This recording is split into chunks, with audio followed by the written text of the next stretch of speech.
But your head is on SportsGrid and knows the QB is in concussion protocol. The backup has a 45 QBR against the zone coverage. The New York D has the most sacks in the league. So yeah, trust your head.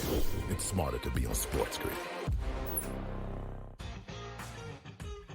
So what are your impressions of Valhalla, just for folks that have not seen it on TV or didn't watch the Ryder Cups or past majors? You know, they see a PGA maybe at a Southern Hills or a Bet Page or, whatever it may be. And they're like, Valhalla and Louisville, Kentucky. But like, look at the tournaments produced and it's insane. Yeah. It really has. And obviously, of course, I'm biased toward it. Only on SportsGrid. Draisaitl could easily, at plus money, get the first goal, the second goal, the fourth goal. There's a few guys here. Maybe the prop betting market is not a bad way to look here. Clippers over the Madden. If I would have told you that score before the game, knowing that Kawhi Leonard wasn't playing, I would have really figured it would have been the other way around. But the NBA is just crazy. InGame Live, all access. Only on SportsGrid. DraftKings making a progressive move, I think, that most other companies are also going to do or have done in the past. Adding someone from the government or someone you would say in legislation to become their responsible gaming leader here. And in this case, her name is Lori Kalani. And it'll be interesting to see if other companies try to follow suit in terms of hiring former lobbyists to head responsible gaming. Newswire. Only on SportsGrid.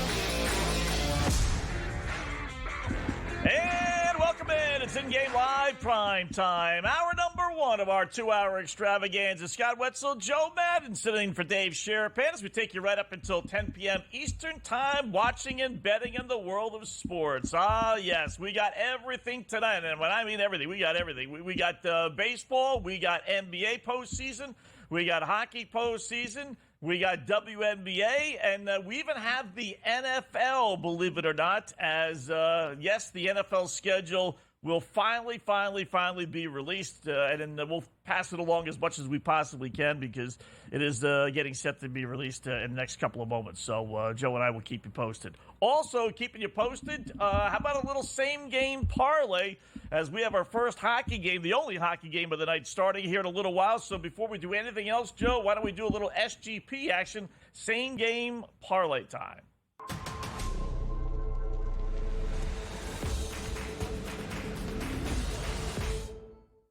Yeah, a little surprise 8 o'clock start here. I thought maybe 8:30. But, Joe, let me hop to it and get this not necessarily out of the way, but so people can put their bets in. Colorado at Dallas, Avs facing elimination. I got to go against the grain here and take Colorado to win on the road. Plus 114, 115, 160. We're going to start there. We're going to go under 6.5 Colorado in Dallas. I don't think it's going to be a high-scoring game. Dallas is a strong under team at home, 11-3 under, last 14. Then I'm going to go with the big boys for Colorado. We're going to use Nathan McKinnon to score a goal, plus 105. We're going to go Mikko Rantanen to get 1 point, minus 350. And then Arturi Lehkonen to get 1 point. Those are all the same line mates. So I'm hoping I can get this at one goal. Have McKinnon score and Lehkonen and Rantanen both get assists. Boom. There you go. We cash it in at a nice fat 993, basically 10-1. So with that, how are you tonight? And what's on your plate? What do you think of our SGP? I'm doing great, Scott. I'm basically with you on your same game parlay. I love Colorado to fight back in this game and be able to get the win. We keep seeing these teams struggling to close it out on their home ice. And I do think Dallas plays more of an open game at home, and Colorado will be able to get the win there. So I love them straight up on the money line. Where I differ, because I do agree, the big guys have to step up in this one. Nathan McKinnon has to get that goal. We've got to see Rantanen stepping up, Cale Makar. The list goes on. But I'm looking at this one to go over 6.5. I just struggle to see it staying under because the Dallas Stars have been having their way with Colorado. I think if Colorado is going to win this, I can't see them being able to lock down defensively enough. And I do think it's a 4-3 style game, but probably determined in OT. So I only differ with you there. I love absolutely every other single leg of that parlay, and it has a really nice chance of hitting because, playoff hockey, Scott, it's supposed to stay under that total. We're supposed to have the lockdown of defense. We're supposed to have the great goaltending. So I wish you the best. I think it could cash in this one. Yeah, I kind of flipped the coin on the over-under, hemmed and hawed back and forth. And, could I see a Colorado 4-3 win? Yeah. But I just said, you know what, maybe they're going to change things up here a little bit. Dallas does play lower scoring games at home. Otter generally plays a little bit better at home, so I'm kind of hoping for a 3-2, 3-1. If it ends up being 4-3, I'm going to kick myself. Especially if it ends up being 5-3, and if you get a couple of goals with empty net goals, or whatever it would be, 5-2. If we get a couple of empty netters, which is always dangerous. So we got that. We only get the one hockey game tonight, which I'm a little surprised with. They gave the Rangers and Carolina an extra day off. We got two NBA games, including one going on, Joe. I mean, you and I could have started for the Cleveland Cavaliers tonight. I mean, the whole world is out, and yet, lo and behold, they're starting to stretch it out, and, look at that. The Celtics team total went over first half again. It's amazing. Gave that is out to the boys in the podcast. I forgot to put it in myself. Sometimes I'm so lazy, and sure enough, they got 58 points, and it went over the number. So 58-52. They close out the first half. I think Cleveland's going to shoot a technical foul here against Jason Tatum. But Cleveland's hanging around, point being. 15.5 point underdogs. Over-under, rose to 206. What'd you think of the game beforehand, and what do you think of the game so far? Well, they just went over the Boston Celtics in that first half. 56.5 is where I got the number. Scott, I don't know if you shopped the line earlier. I'm sure you would have got more value, but I'm happy to see it hit 58. Now, I was looking at Jason Tatum for his assists in this one, over 5.5 assists.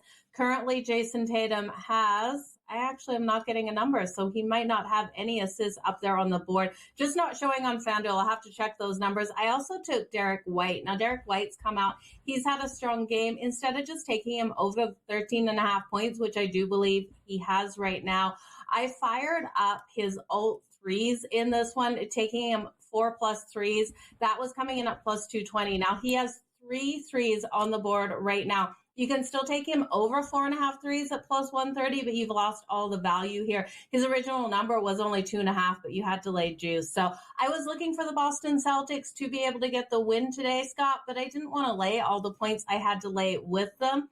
Right now at the half, though, there's still too many points I have to lay, 11.5. I don't want to lay double digits with the Celtics. Do you? I don't, and I didn't lay the 15.5. I love the over. We've done enough shows together. I love playing overs in games in which star players don't play. It's just the boys in Vegas, Joe, they'll just never get it. And bettors will just never get it either. It's not college, it's not high school. When star players are out, the thinking is, okay, they're not going to be able to score, and that's just not the case in the NBA. Right? We've talked about it many times. These guys on the bench can score. That's why they're wearing NBA uniforms. They don't play defense for the most part. That's why they're on the bench, but wearing NBA uniforms. So when they get a chance to play, the scoring doesn't go down. It goes the other way, as a matter of fact, because they can't guard Boston, and I knew that Cleveland would be able to score. So I played the over, played a couple hundred. It's funny, I played Derek White too.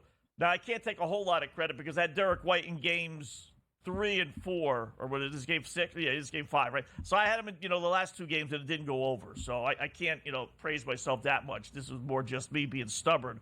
So I got him. I played Pritchard as well for Boston, thinking 8.5.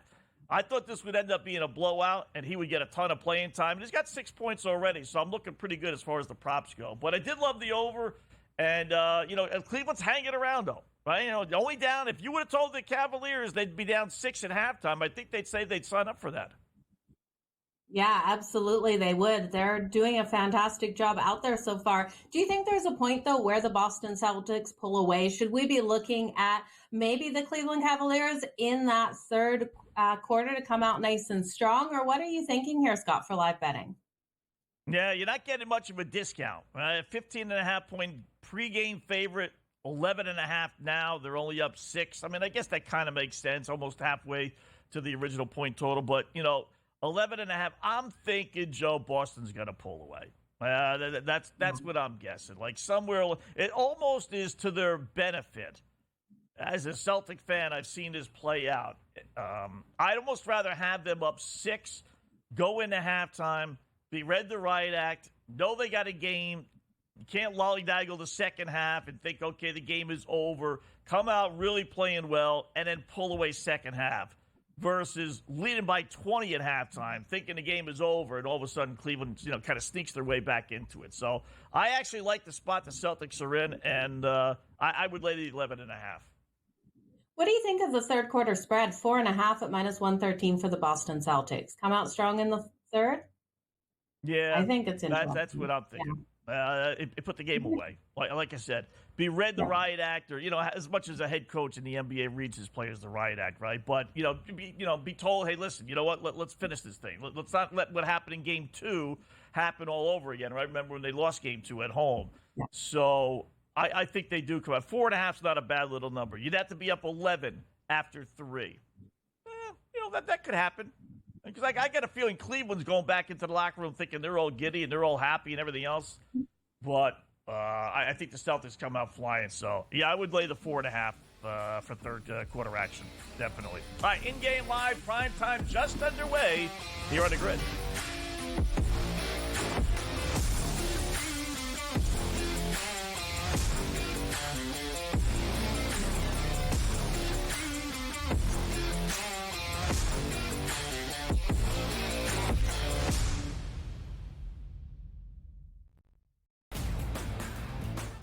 Look at the Denver Nuggets and say, whoa, just a week ago, they were that -115 or so price. Now we're looking at them at a 7-1 price. Any chances the Nuggets can actually come back? I think this is going 6 or 7 games, so I think that could be a little bit of a tighter spread between those two.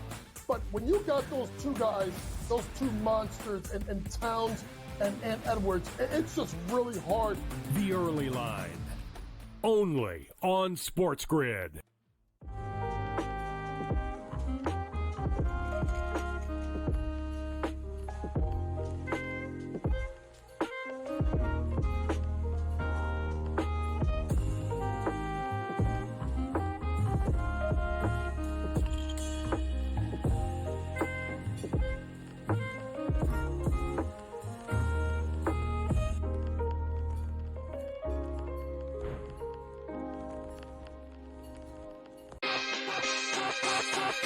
The Cam Rising stuff last year with Utah, 3 months of pretending he was questionable with a torn ACL, ridiculous. It's a lot of gray right now when it comes to this stuff, we really are. When people say we're in like the second or third inning of sports betting, that's why I agree, because there's so many of those situations that are very, very difficult to explain to a novice. Game time decisions, only on SportsGrid. And now you have to qualify, and these majors, you got to go do it, man. And it just comes off really petty to sit up there and be like, I'm not. You know what you signed up for, so I don't like the pettiness, and I 100% think Taylor Gooch should be in the major championships. Mm-hmm. So in the same note, I'm saying this, but also it's like, hey, this is the world in which we live in right now, and you don't deserve anything. Only on SportsGrid.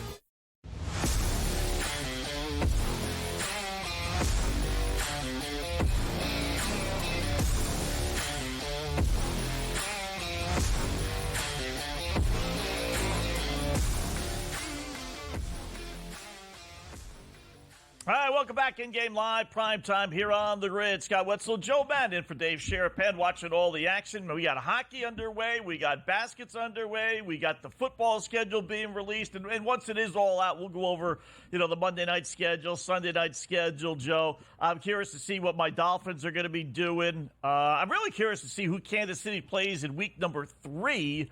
Only because they have a monster game against Baltimore week 1, then they got a monster game against Cincinnati week 2, And if they don't have a cupcake in week 3, I'd be surprised. So, is there any game, team, or situation you're curious about with the NFL schedule being released tonight? Oh, absolutely. All of them. I'm so excited to see what the Chargers schedule is going to be like, when they're going to face the Kansas City Chiefs, when they're going to face the Raiders. I can't wait to see how that division plays out. But all of these teams here, Scott, we're going to have a great NFL season on our hands. And I don't know what I think of the Netflix thing, though. I've been going back and forth with this. How is that going to impact our live betting? This is my biggest question here, because we know streaming services are behind. Netflix, to me, somewhere you binge watch movies. You can't binge watch football over there. I don't get it. Yeah, my fear with this, Joe, is it's going to lead to, me and Ben Stevens on Football Full Circle today discussed this a little bit, that eventually it's going to lead to a pay-per-view Super Bowl. If they're willing to go to streaming services that clearly not everybody has, and sell out games and good games, right? We got Baltimore and Houston is one of the games, and then Pittsburgh and who was it? Kansas City, I believe Kansas City was the other game. I mean, so you got good games. We're not getting like Carolina versus Tampa Bay. Oh, by the way, week 7 at 1:00 when there's 12 other games going on. They're selling these games outright, primetime spots. And so if they're willing to do that, I mean, I know there's certain rules in place, but, who cares about rules? You're the NFL. How long, honestly, before you're charged $20, $30, $50, $100? You name your price for the Super Bowl, right? I mean, you'd have to pay it. So is that where this is all going, to make a quick buck? How much money is enough money for the NFL? Really? They got to do a streaming service on Christmas Day? Really?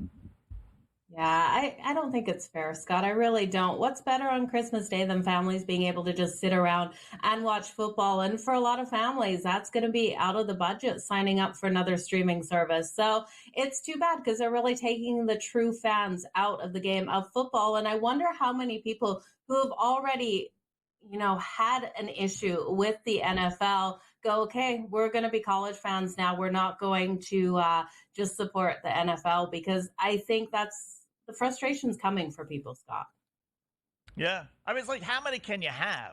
You already got games on Amazon Prime, right? You're getting games on Apple TV. You're getting games now on Netflix. I mean, okay, you want to use one service, but to ask the fan to use, to be able to have all those services.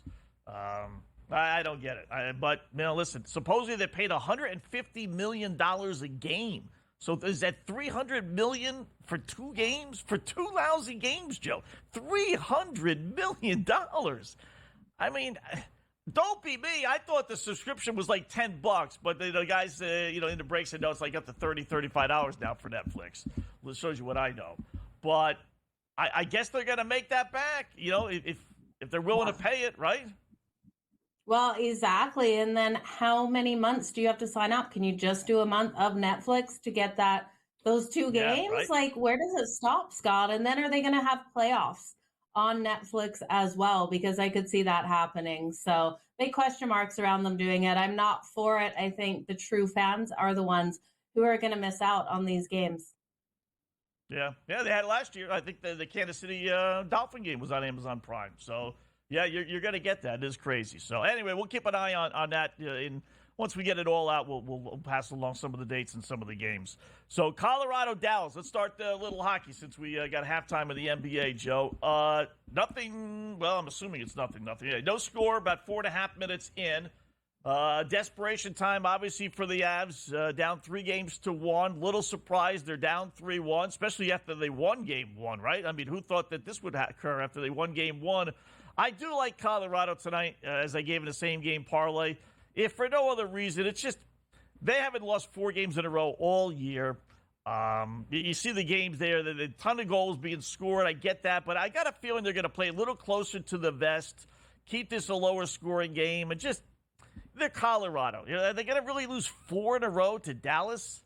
So just a little hunch play, not a major angle on this, but I think the big boys do come to play, and I think they lift them to a win. And I think, you said it before. You're right. Florida loses Game 5 at home. Rangers lose Game 5 at home. Maybe that's the thing. Dallas lose Game 5 at home tonight as well.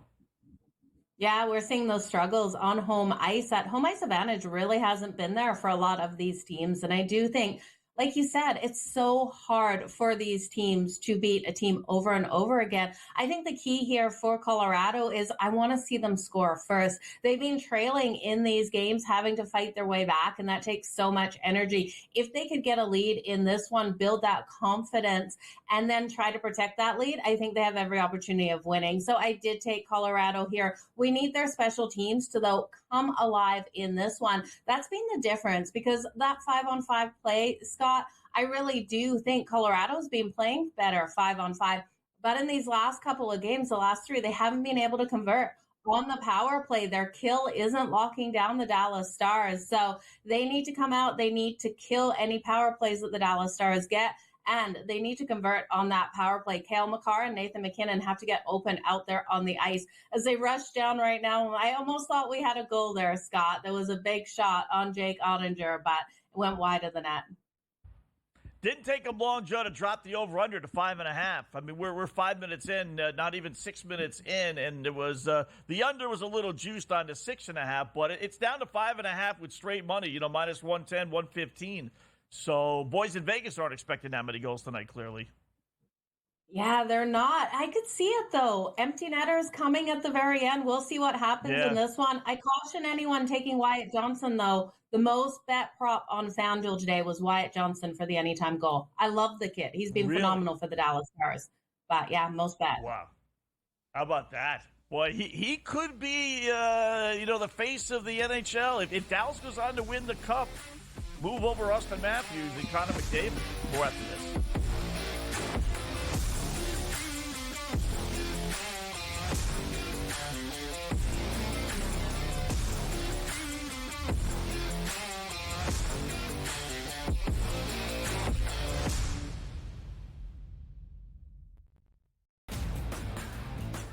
You look at the Denver Nuggets and say, whoa, just a week ago, they were that minus 115 or so price. Now we're looking at them at a 7-1 price. Any chances the Nuggets can actually come back? I think this is only 6 or 7 games, so I think that could be a little bit of a tighter spread between those two.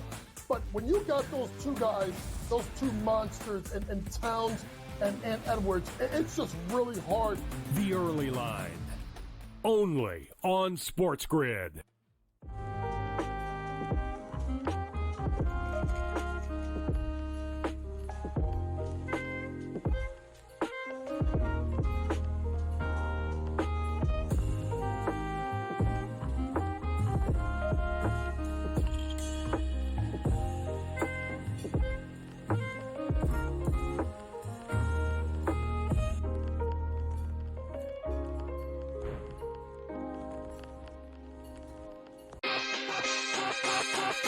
The Cam Rising stuff last year with Utah, 3 months of pretending he was questionable with a torn ACL, ridiculous. It's a lot of gray right now when it comes to this stuff, and we really are.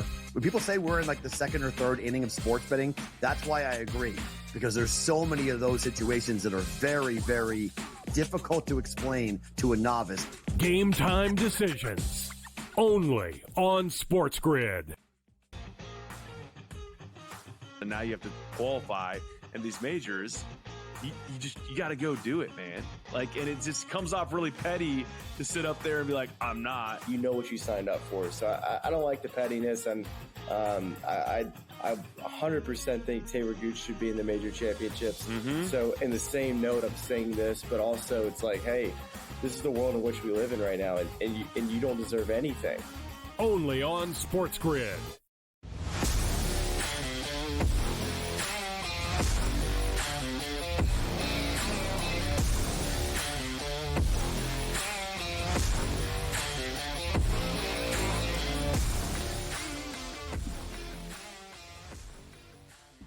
All right, welcome back InGame Live, prime time here on the grid. Scott Wetzel and Joe Madden in for Dave Sherapan tonight, taking it to 10 p.m. Eastern time. We got NBA, NHL, baseball, and then the NFL, obviously, as well, with the schedule being released tonight. Let's head back to the NBA here, Joe. They started the third quarter, and I heard you say you had the assist over props for Jason Tatum. He does have 2, but you're right. I don't see them listing him for updated assists for some reason. They got all the others, but I don't see Jason Tatum for some reason. But what made you do two, or what made you do Jason Tatum assists versus Jason Tatum points?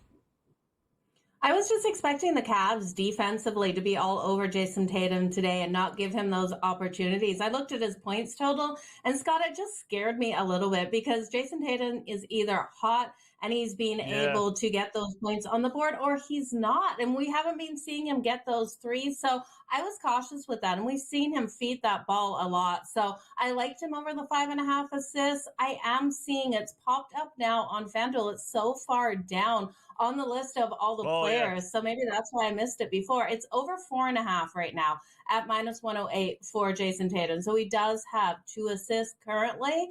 I like that number. Again, I took it over 5.5 pregame, and I laid some juice on that. So I think he's going to be able to feed that ball and get over that 4.5 for that live number, Scott. Yeah, I mean, you get that by accident, right? I mean, you throw a pass to somebody, he takes a jump shot and hits it, you get an assist. I mean, and the Celtics, they don't have the traditional point guard where you drive in and dish it out. They just throw the ball around, and, you should be able to walk your way into 5 assists. So that's not too bad. He's got 14 points. You're right. He's feast or famine, and a lot of times, too, like, to his credit, I suppose, if the Celtics are up 15, 20 points late, he's not a big garbage time guy. Like, let me just, pad my stats. He'll just disappear. Like, all right, you guys take over. Who cares, Clearly, he's not a fantasy player. So I did like as I mentioned, I did like the Peyton Pritchard one. He's got 6 points, and they're only offering you 9.5. So to me, it's a pretty good play because I know he's not a big name, but you could get this 2 ways. You could get it because the Celtics are winning by 20, and he's going to get all the fourth quarter playing time, and he's bound to get a couple of points. Or he's getting enough minutes now in regular time when it is competitive that he could get 4 more points. So I do like that 9.5 for Pritchard. He's got 6. Originally it was 8.5. So you're well more than halfway there, and they only bumped it up 1 extra point. So I definitely like that. But can Cleveland hang on? That's basically Celtics starting to pull away. What we laid 4.5 for third quarter, right? It's 66-57 now. So they're up 6 at halftime. So they're up 3 in the third quarter. And Cleveland's not having having difficulty scoring here. Only 4 points. 4 points in the third quarter. So the line's up to 12.5 now.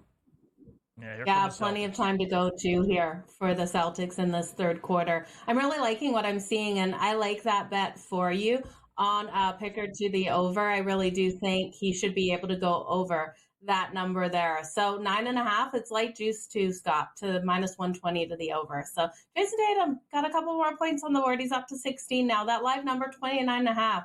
I tell you, can he go over it tonight? I'm cautious with him, Scott. I just never know what I'm going to get out of him here. I don't know. There's enough time, even in this third quarter, for him to pick away at that number. He's one of those guys for me that if I bet his over, he goes under. If I don't bet it, like I wouldn't bet an under with him, but if I didn't bet it, then he goes over. Then he'll go for 33, right? And then I bet him, and then he goes for 13, or not 13, but like 20. He is one of those guys that I gave up on. I can't predict him. You just, whatever I do, he does the opposite. So, baseball, not full, but decent slate of baseball games tonight, Joe, that we can get into here.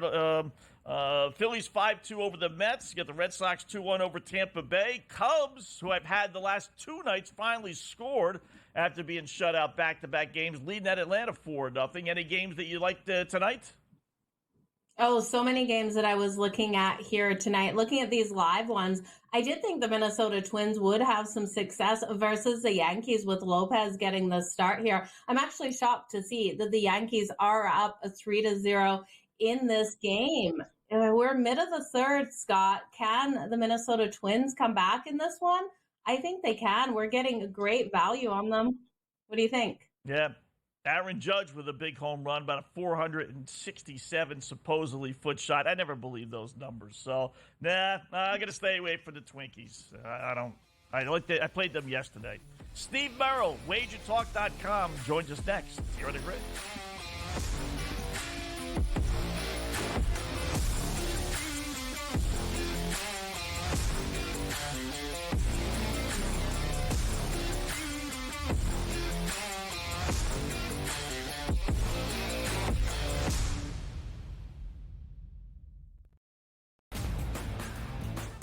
You look at the Denver Nuggets and say, whoa, just a week ago, they were that minus 115 or so price. Now we're looking at them at a 7-1 price. Any chances the Nuggets can actually come back? I think this is going 6 or 7 games, so I think that could be a little bit of a tighter spread between those two. But when you got those two guys, those two monsters, and Towns and Edwards, it's just really hard. The early line. Only on SportsGrid.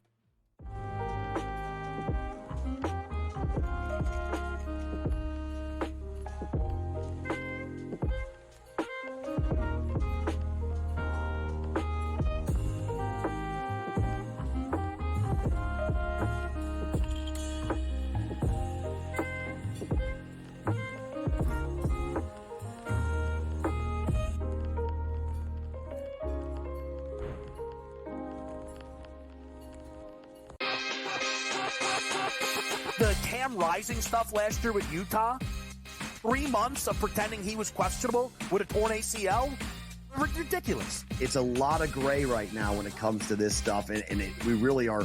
When people say we're in like the second or third inning of sports betting, that's why I agree, because there's so many of those situations that are very, very difficult to explain to a novice. Game time decisions. Only on SportsGrid.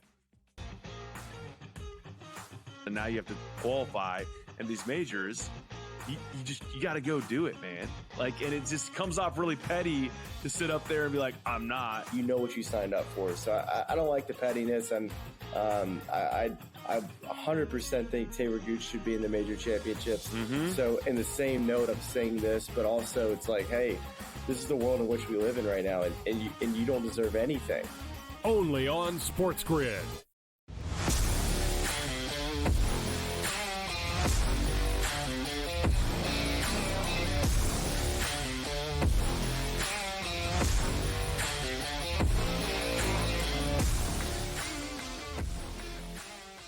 All right, welcome back. InGame Live, prime time here on the grid. Scott Wetzel, Joe Madden until 10 p.m. Eastern time. We got football. We got the schedule being released. We got baseball. We got hockey, little NBA.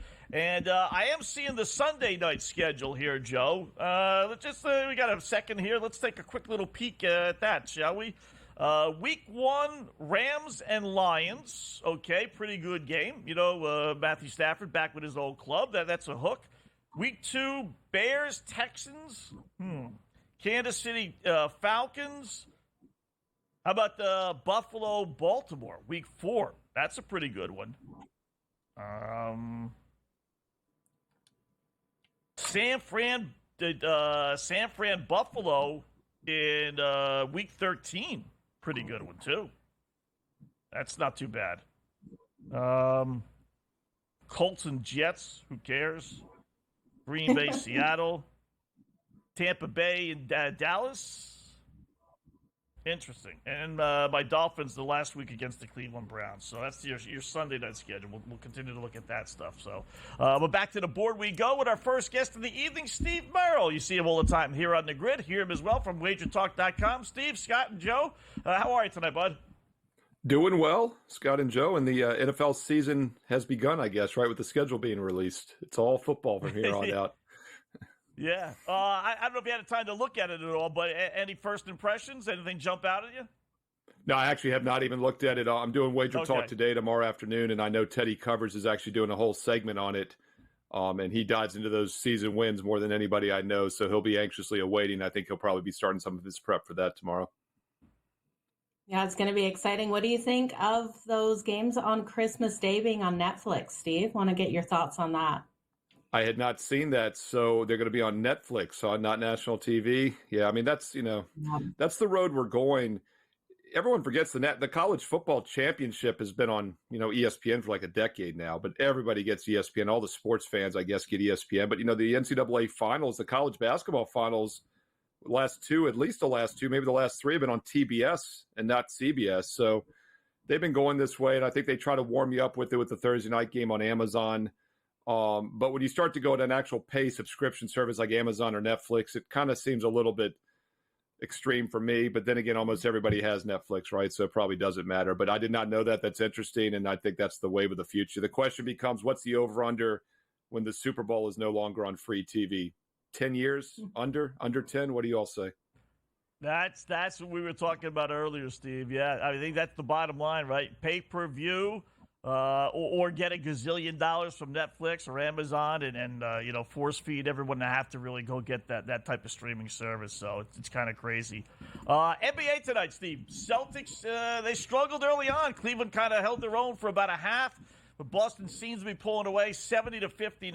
I got over-under is 205.5 as Cleveland struggled to score here in the second half. And then the original line of 15.5 is there right now, 15.5. Your thoughts on this game?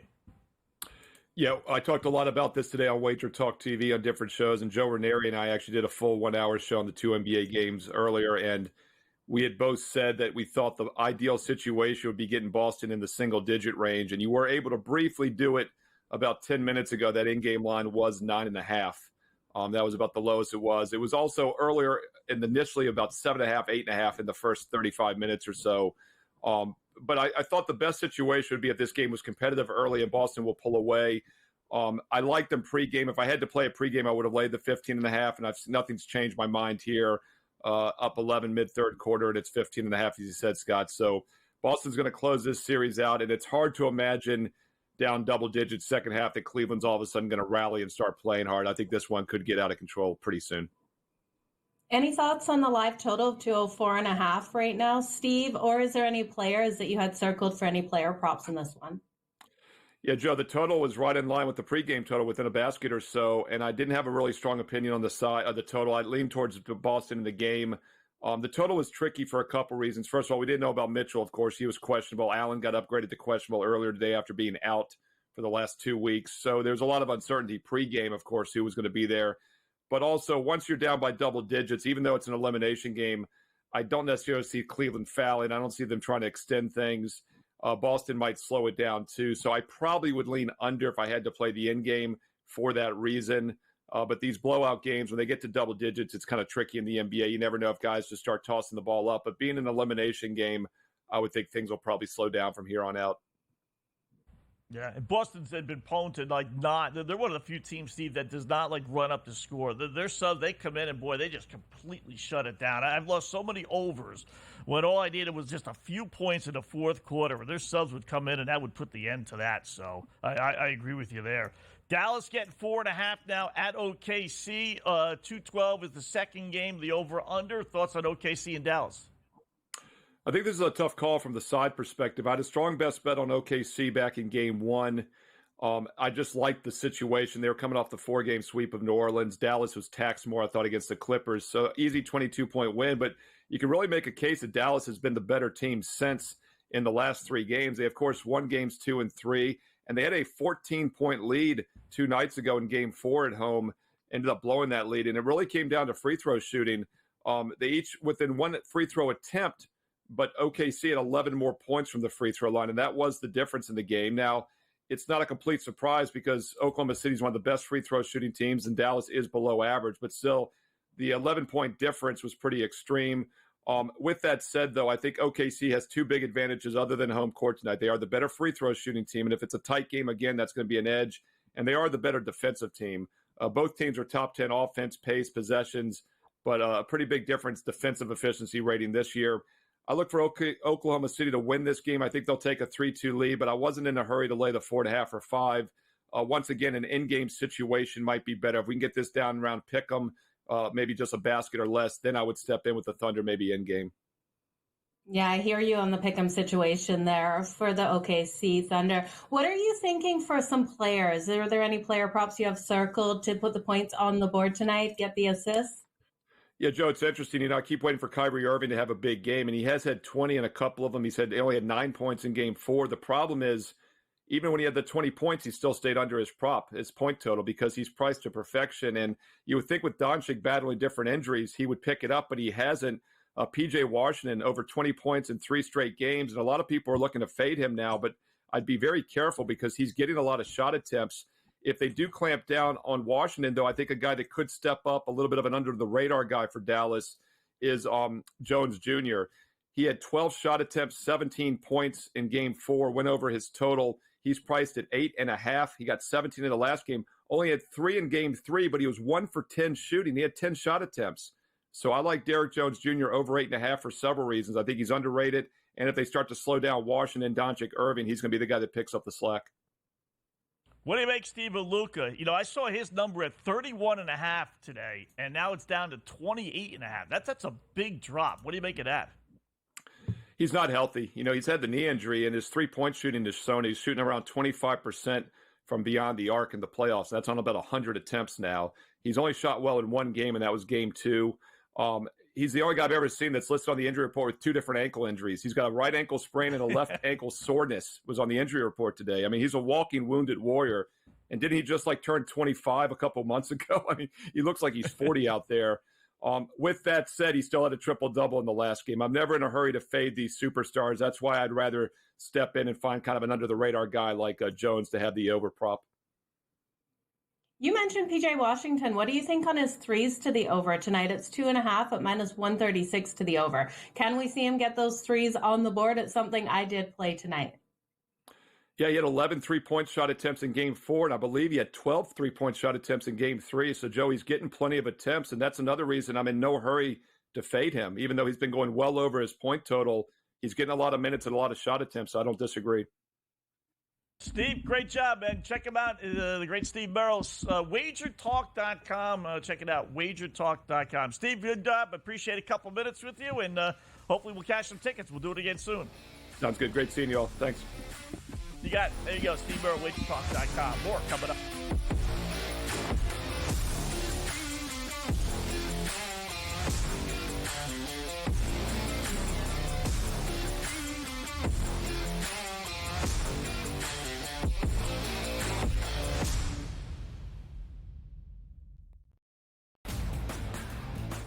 You look at the Denver Nuggets and say, whoa, just a week ago, they were that -115 or so price. Now we're looking at them at a 7-1 price. Any chances the Nuggets can actually come back? I think this is going 6 or 7 games, so I think that could be a little bit of a tighter spread between those two. But when you got those two guys, those two monsters, and Towns and Edwards, it's just really hard. The early line, only on SportsGrid.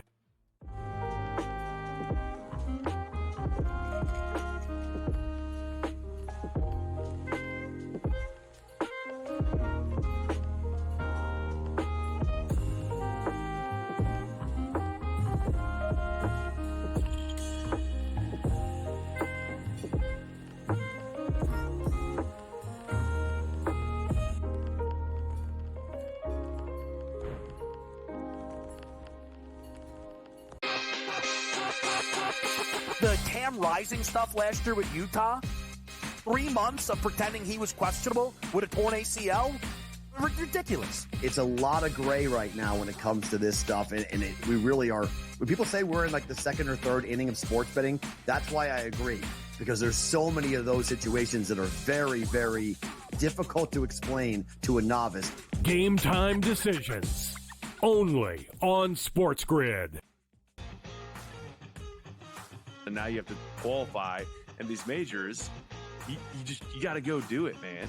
And it just comes off really petty to sit up there and be like, I'm not. You know what you signed up for. So I don't like the pettiness, and I 100% think Taylor Gooch should be in the major championships. So in the same note, I'm saying this, but also it's like, hey, this is the world in which we live in right now, and you don't deserve anything. Only on SportsGrid.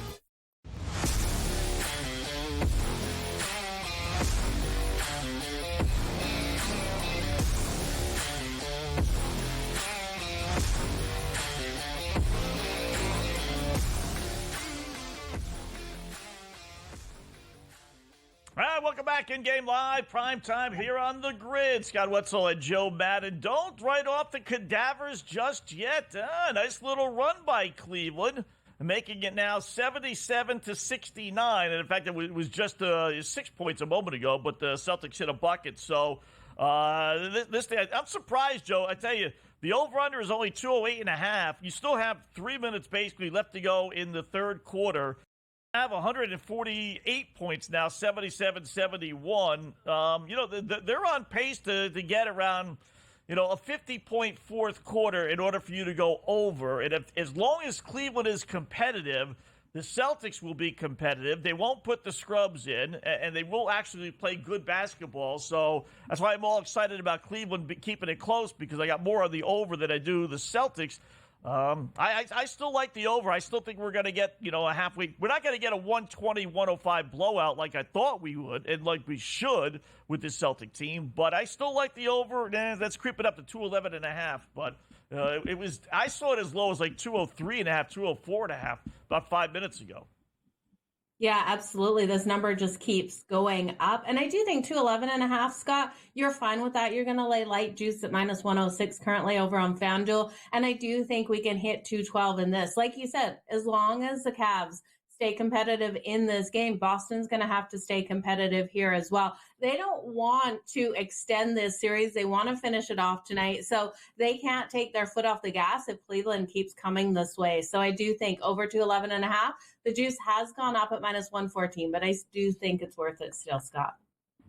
Yeah, you got 150 points with 2:16 left. The key is, can we get it to, you only need 50 points in the fourth quarter. So can we get 12 more points, 11 more points in the next 2 minutes and 19 seconds? That's the key. It's amazing how every little possession kind of works its way into the over-under at the end of the game. Dallas 1-0 over Colorado. As I think it was Joe Pavelski scored for the Stars. They had a power play, had an opportunity to make it 2-0. They killed that off in Colorado, but they're down 1-0, about a minute and a half left to go in the first period. Minus 265 now is Dallas. Colorado plus 2-1. 5.5 is your over-under. When Dallas was on the power play, they were a minus 3 or so. I know Colorado's like plus 230, 240, and you could have had Colorado plus a goal and a half at like minus 115. Now those numbers are inflated a little bit, but your thoughts on Dallas scoring first, drawing first blood? Not what I wanted to see. I really did want to see Colorado come out here and score first and not have it to be playing from behind again in this game. But we've got a green light here, kind of, with Colorado actually going on a power play. They've just gone to a commercial break, but Dallas did take a penalty. So we'll see if Colorado's able to convert on this power play. This will be key for them here in this game. I really do think they have to get that momentum out there on the ice. Cale Makar, Nathan McKinnon, they have to get open. It's like the Dallas Stars have been taking both of those players out of the equation on the power play, and because of that, they haven't been scoring, Scott. So I want to see Colorado convert on this power play. If you think they can convert like I do, they're plus 200 right now on the money line. It's a beautiful price here for the Colorado Avalanche. They were plus 118 going into this. They're just down a goal. We know Colorado has fought their way back in these games, but have lost them in the end. I do think they can fight their way in this one, Scott.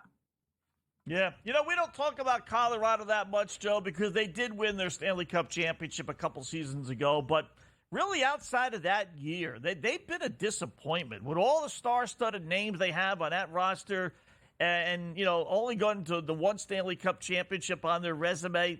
If they were to lose again this year, it's like, gee, what's going on with this club? Rantanen, he has one shot on goal, but Lehkonen doesn't have any. McKinnon doesn't have any. So, the top line's got one shot on goal so far tonight.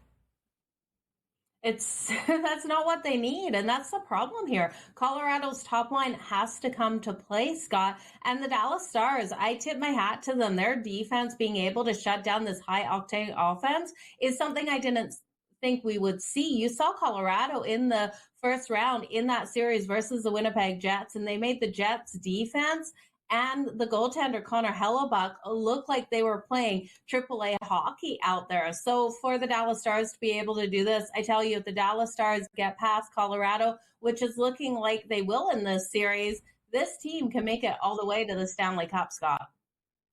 Yeah, I tell you, Dallas Stars winning it all, baby. Who knows? They've won it a few years back, so it's not the first time, but that would be good for our, we got both Colorado and Dallas in our three-league championship parlay. So, we're playing with house money with either one of these two. But Colorado would have brought... Actually, no, I think Dallas had the better odds.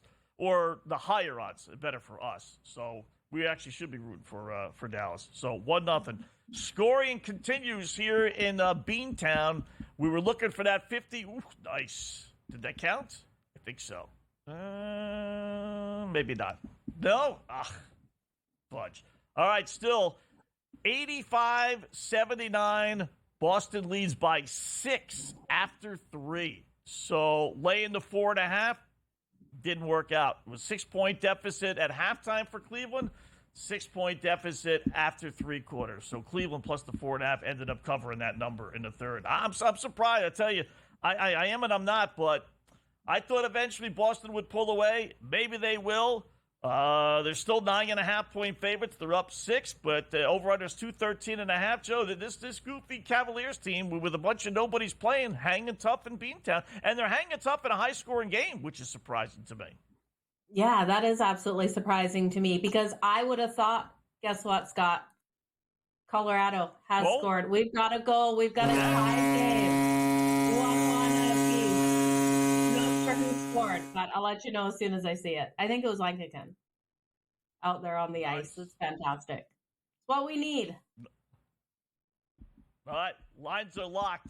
So we'll see what they come up with. So if you grab the 2 and change before, or maybe even a goal and a half, you clearly will have an opportunity to hedge, depending on what they bring Dallas. I would think Dallas, I'm actually surprised Dallas wasn't a bigger favorite up 1-0 since they were, a halfway decent-sized favorite to start the game.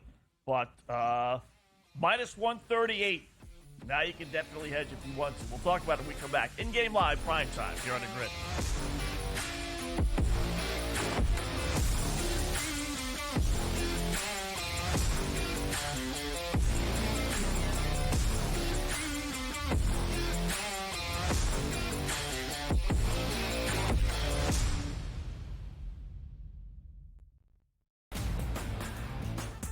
Look at the Denver Nuggets and say, whoa, just a week ago, they were that minus 115 or so price. Now we're looking at them at a 7-1 price. Any chances the Nuggets can actually come back? I think this is going 6 or 7 games, so I think that could be a little bit of a tighter spread between those two. But when you got those two guys, those two monsters, and Towns and Edwards, it's just really hard. The early line, only on SportsGrid.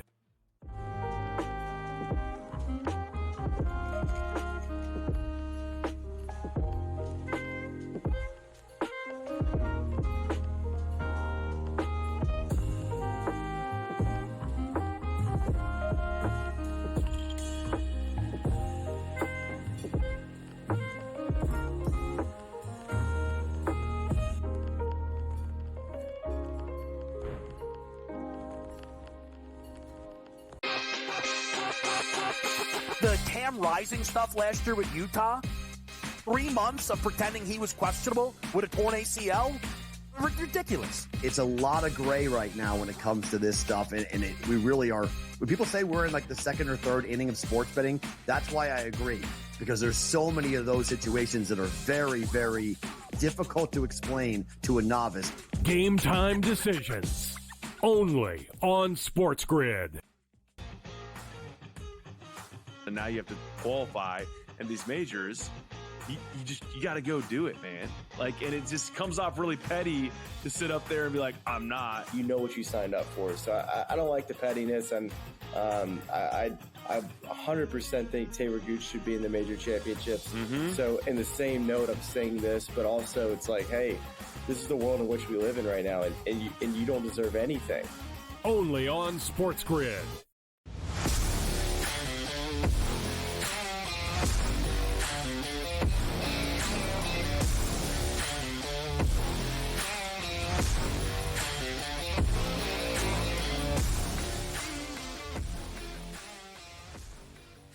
Welcome back, In-Game Live, prime time here on the Grid. Hour number 1, Scott Wetzel and Joe Madden on this Wednesday evening. We got everything going on. A little black cloud and same game parlay as we always do to close out hour number 1. So let's start with my black cloud for tonight.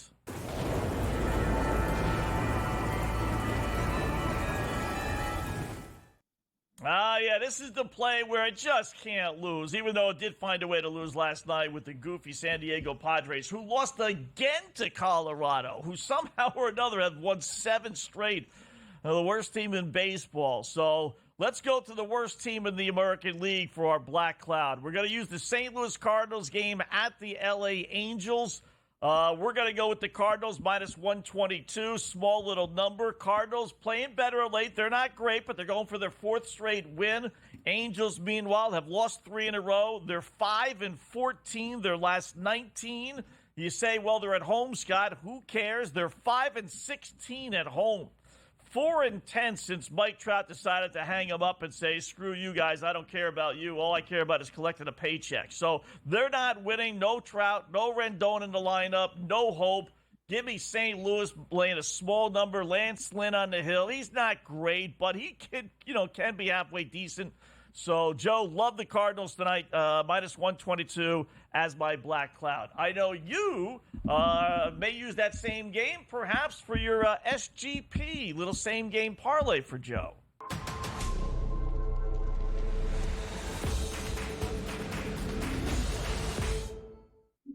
Absolutely, Scott. I love this game for my same game parlay, and we are on the same page here. I really do think the Angels come out and struggle in this game. While Lance Lynn hasn't been phenomenal out there, I still have the faith in him to come out strong in this matchup and really limit the bats of the Angels. And I do think the St. Louis Cardinals bullpen will be able to do the same thing. So for my first leg of the parlay, I'm taking the Angels team total. I'm taking that under 3.5. Now you are getting plus money at plus 102 to the under 3.5. This team is struggling offensively. You talked about it. Mike Trout out of this lineup. I just can't see them getting the runs in this game today. I'm then going to look at Lance Lynn, and while his strikeout prop is a slightly high at 5.5, again, you're going to get plus money to the over at plus 108. And when we parlay these together, you're getting plus 237. And Lance Lynn has 38 strikeouts in 8 appearances so far this season.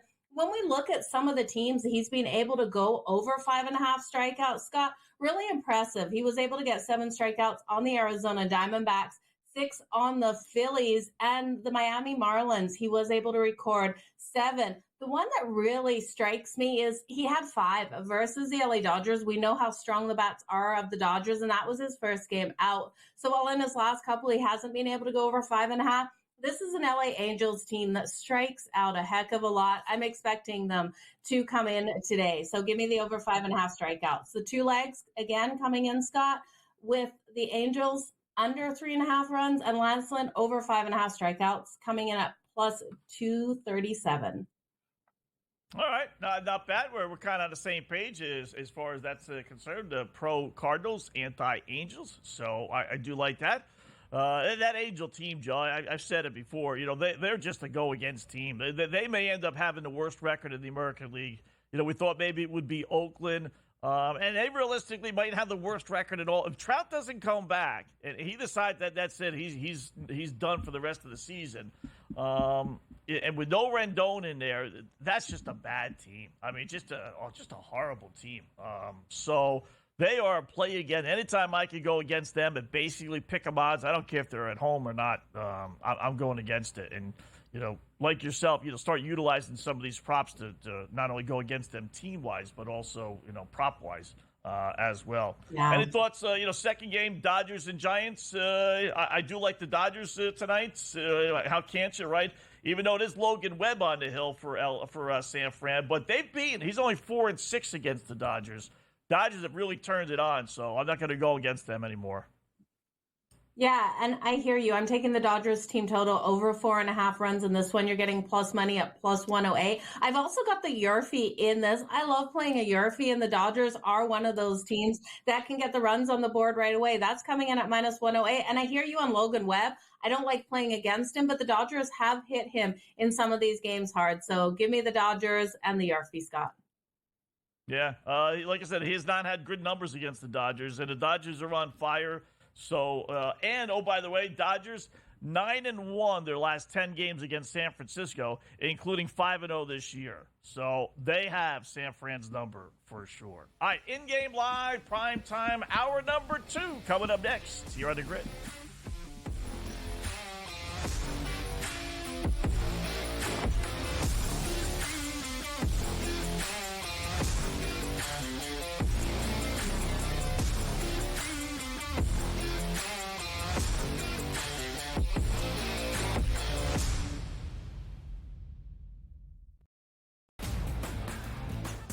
look at the Denver Nuggets and say, whoa, just a week ago, they were that minus 115 or so price. Now we're looking at them at a 7-1 price. Any chances the Nuggets can actually come back? I think this is going 6 or 7 games, so I think that could be a little bit of a tighter spread between those two.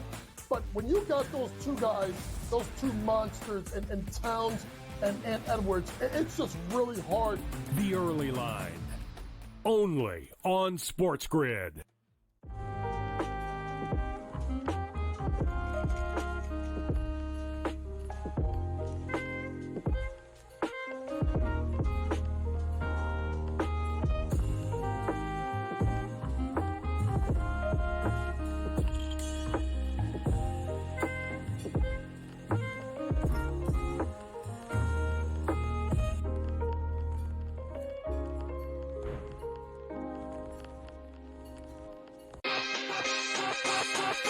The Cam Rising stuff last year with Utah, 3 months of pretending he was questionable with a torn ACL, ridiculous. It's a lot of gray right now when it comes to this stuff, and we really are. When people say we're in like the second or third inning of sports betting, that's why I agree, because there's so many of those situations that are very, very difficult to explain to a novice. Game time decisions, only on SportsGrid. And now you have to qualify, and these majors, you got to go do it, man. Like, and it just comes off really petty to sit up there and be like, I'm not. You know what you signed up for. So I don't like the pettiness, and I 100% think Taylor Gooch should be in the major championships. So in the same note, I'm saying this, but also it's like, hey, this is the world in which we live in right now, and you don't deserve anything. Only on SportsGrid.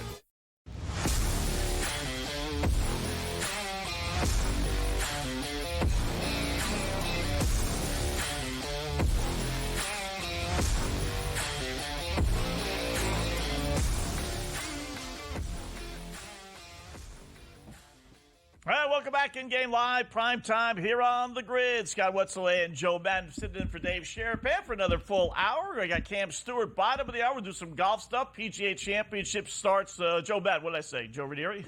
I may have. Yeah, so at the bottom of the hour, Cam Stewart will join us, do a little PGA Championship, which starts tomorrow morning.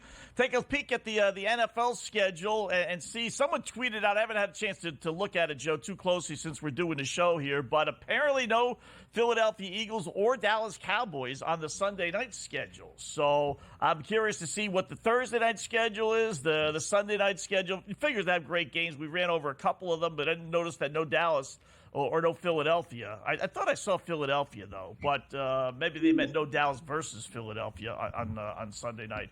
And then some of the other games, the Thanksgiving Day games and all that other stuff. No one wants to see the Cowboys on Sunday night anymore, Scott. Everyone's done with them. Don't you think? Come on. You know, I'm curious to see how much are they going to throw the Atlanta Falcons down our throat, you know, with that. And then how much Houston, too, you know, which I don't mind, but you know, the Texans are one of those teams that, boy, you know, things don't go the right way. Everything fell perfectly for them last year, last place schedule.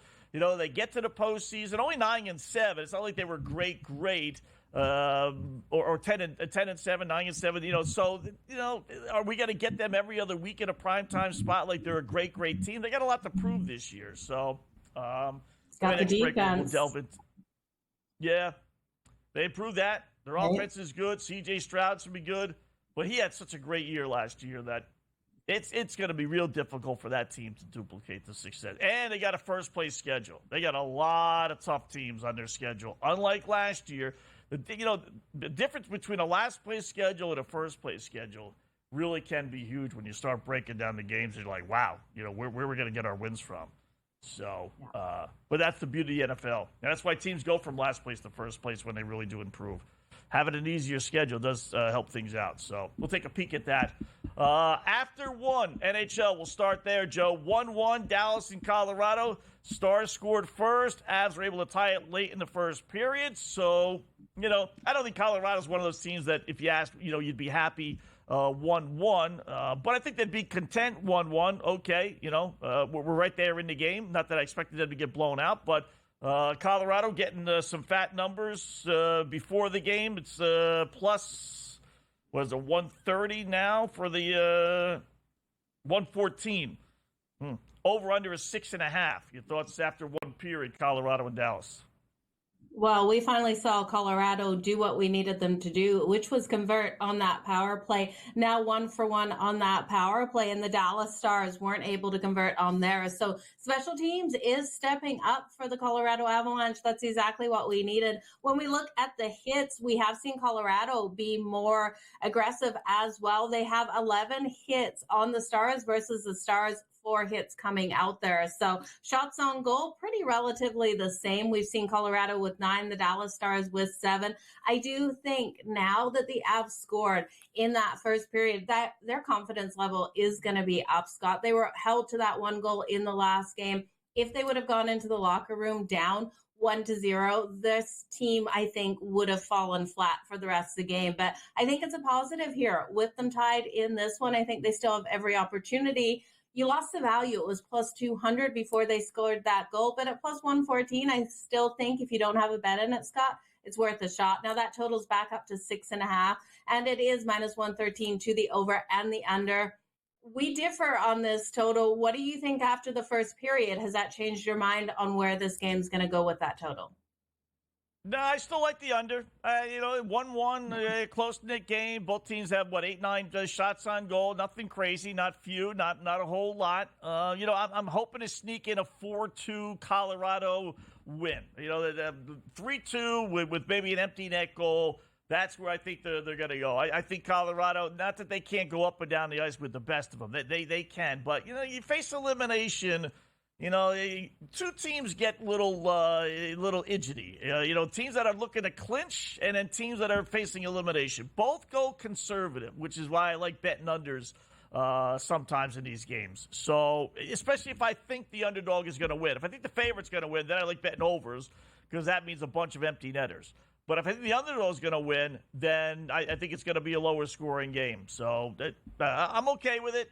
Like I said, it was kind of a toss-up bet throwing that in there. But I'm leaning towards the under. And if you would have told me 1-1 after one, I'd still like the under 6.5. I'm okay with that. And I still think Colorado's going to win. I think they're going to find a way to win. I think it'll be 2-2, third period.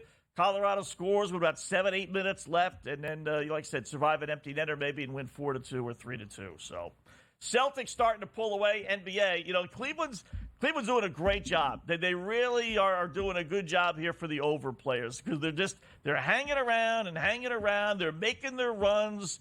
And last we saw, they were down only 6. And just like that, Boston had a little spurt, and it's now 101-87, Joe. 6:44 left.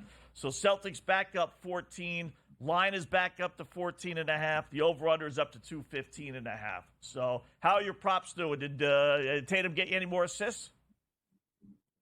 I'm just looking at that right now. They've taken away a bunch of stuff on FanDuel for those threes, so I'm not able to check Derek White on his threes, but those assists have come in for Tatum. 7 assists now out there on the board. His number is currently locked up. You could get that as low as 4.5 1 point live here. So I'm happy to see he's gone over the 5.5 that I originally had, Scott. So we've got a good game. Evan Mobley has 4 assists. Derek White has 5 assists. These playmakers are really coming to play. How are your props doing in this one? They're doing well. I will tell you, by the way, Pritchard has 3 3-pointers. Is that what you needed? 3 or 4? I need 4. As for White. Rats. Derek White. Oh, Derek White. I'm sorry. I was thinking it was Peyton Pritchard. Okay. He has 4? So Derek White's got 4. Yeah, how about that? There we go. So you That's got what that we one. needed. Yeah. Yeah, plus We're doing 220 well. pregame for that. We are. Yeah. It's a good night. 220, nice. Nice number. I thought, like I said, I thought he would rebound. I was hoping he would after having 2 really lousy shooting games. So he's responded there. He's got his 18 points. His number was only 13.5, so that went over. I had the Pritchard number at 8.5. That went over. Told you to hop on when it was 9.5. He's got 11 points, so that hit. Tatum's got 25, so he needs 3 more to go over his 27.5. Horford's having a big night, 19 points.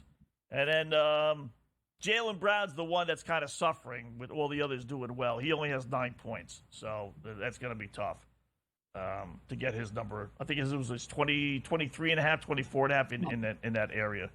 So Eric Mobley, 27 points to lead the way for the Cleveland Cavaliers, the wounded Cavaliers. Hanging again for making a little run. That's down to 9. You know, this was like the same scenario in Game 4 for me. I played the over team total Celtics, Joe. It was same basic number, 110. They only needed 10 points with about 6 minutes left, and took a couple of free throws, 4 free throws, as a matter of fact, in the final minute for it to go over. I played it again. All I need is 10 points in the final 6 minutes. Now it's 10 points in the final 5 minutes. This Celtics team, they have such stretches where they just shut it down offensively. It's scary. It really is. So it is. And it's stressful. Looking good, but yeah, too much stress. Too much stress for them. They're going to go they over it. get 120 points. All right, now we're down to 451. All right. Gonna get there. Have faith. Have faith. Have faith. There you go. Definitely have faith. Any player props you want to hop on now in this game? Ooh, that's a good question. Let's just look at those player points right now. I do think the Cavs keep going. So Jason Tatum, that 28.5 is live at -130. Evan Mobley's all locked up. His number is 27 right now. I'd look at Evan Mobley. I think he stays on the court no matter what for the rest of this game. Yeah. We'll take a break. We'll come back. Hopefully the numbers, they're all locked up right now. You're right. Hopefully the FanDuel will put some new numbers up there. In-game live prime time here on the Grid.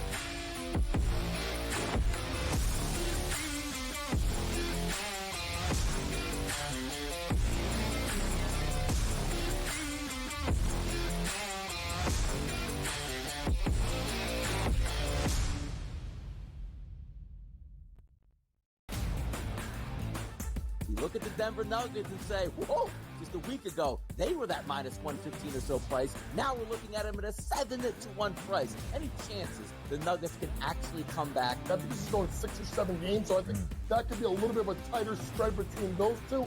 But when you got those two guys, those two monsters, and Towns and Edwards, it's just really hard. The early line, only on SportsGrid.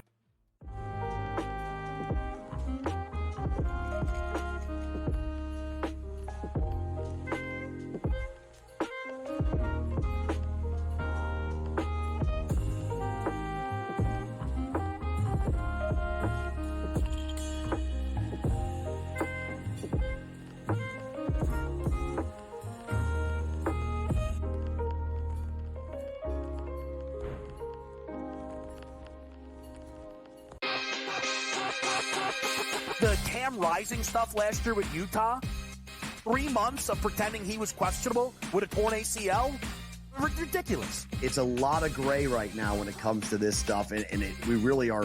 When people say we're in like the second or third inning of sports betting, that's why I agree, because there's so many of those situations that are very, very difficult to explain to a novice. Game time decisions, only on SportsGrid. And now you have to qualify, and these majors, you got to go do it, man. Like, and it just comes off really petty to sit up there and be like, I'm not. You know what you signed up for, so I don't like the pettiness, and I 100% think Taylor Gooch should be in the major championships. So in the same note, I'm saying this, but also it's like, hey, this is the world in which we live in right now, and you don't deserve anything. Only on SportsGrid.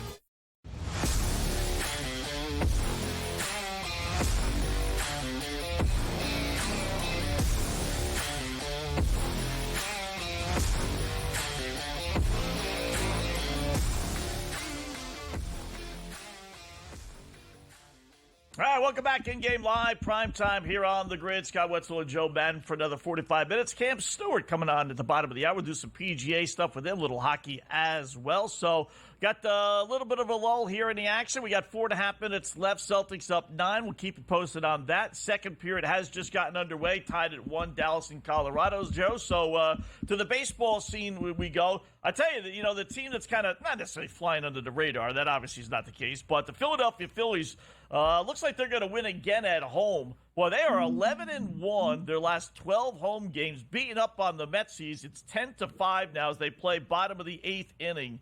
I'm not necessarily going to bet it at this point. You can lay 5.5 on FanDuel minus 245 or plus 245 if you think the Phillies are going to tack on one more run. Over-under is 15.5. But this Phillies team, everyone's talking Braves and, Dodgers, obviously. But the Phillies, they're the ones with the best record in the National League, not anybody else. And they're beating up on everybody, especially at home. So one of those maybe automatic plays, Phillies at home, Joe. Yeah, I like it. The Phillies have been so strong. We got a live total of 15.5, Scott. I think that is worth a look right now if you want to jump in on it. At plus 100, middle of the 8th here, you've got to think the Mets get something, or the Phillies get something done here at the bottom of the 8th, and maybe the Mets can get one run for us at the top. You're taking that risk because, the Phillies won't go into the bottom of the 9th with this lead here, but I do think we can get one more run. The Phillies are up to bat once more here, and they've already got 10 runs. Give me them to get another one. I like the over 15.5 at plus 100, Scott. Yeah. Red Sox trail Tampa Bay 4-3. Boy, Tampa Bay just beats Boston. 6-1 last 7 in Beantown. The Red Sox on a nice little 6-0 under run. They have 7 runs now. They're giving you 9.5. Now, Red Sox could still win 5-4 and have the game go under. So you need 3 more runs. Bottom of the 7th. Sox do have a runner on second base, according to FanDuel, but with 1 out. So knowing their penchant for low-scoring games, Red Sox this year, and even Tampa Bay, I kind of like the under 9.5. I'm surprised that's 9.5. I'm going to put that in for a couple shekels. We got 2 runs to give. Yeah, I like the under 9.5 too. It's minus 113 currently on FanDuel. As long as that one doesn't go to extra innings, Scott, I think it's a dead under that 9.5. So we need the Red Sox just to not get one more run, just to get those 2 and then hold that lead there. So, but the under 9.5 looks live for me. Cubbies lead Atlanta 5-0. Braves won the first 2 by shutouts, and the Cubs trying to return the favor in game number 3 of this series. Again, these are tough to bet because they're so one-sided. 4.5 if you want to get involved. You think the Braves are going to make a little bit of a comeback tonight? The bottom of the 7th inning. They do have a runner on.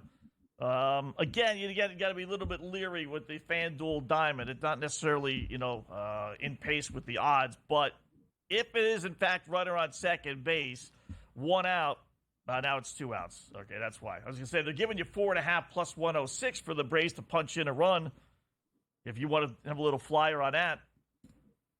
It's an interesting take here. I think the Atlanta Braves, whenever I think of them, we know that their bats can go hot on any given moment. So I don't hate the plus 4.5 at plus 108, but at the bottom of the 7th, not really interested in jumping in on this game. I really didn't expect the Cubs to come out here and put 5 runs on the board. I expected this to be a lower scoring game with the Braves getting some runs on the board. So right now the under 7.5 is where I would look, but it's minus 165 to the under, Scott.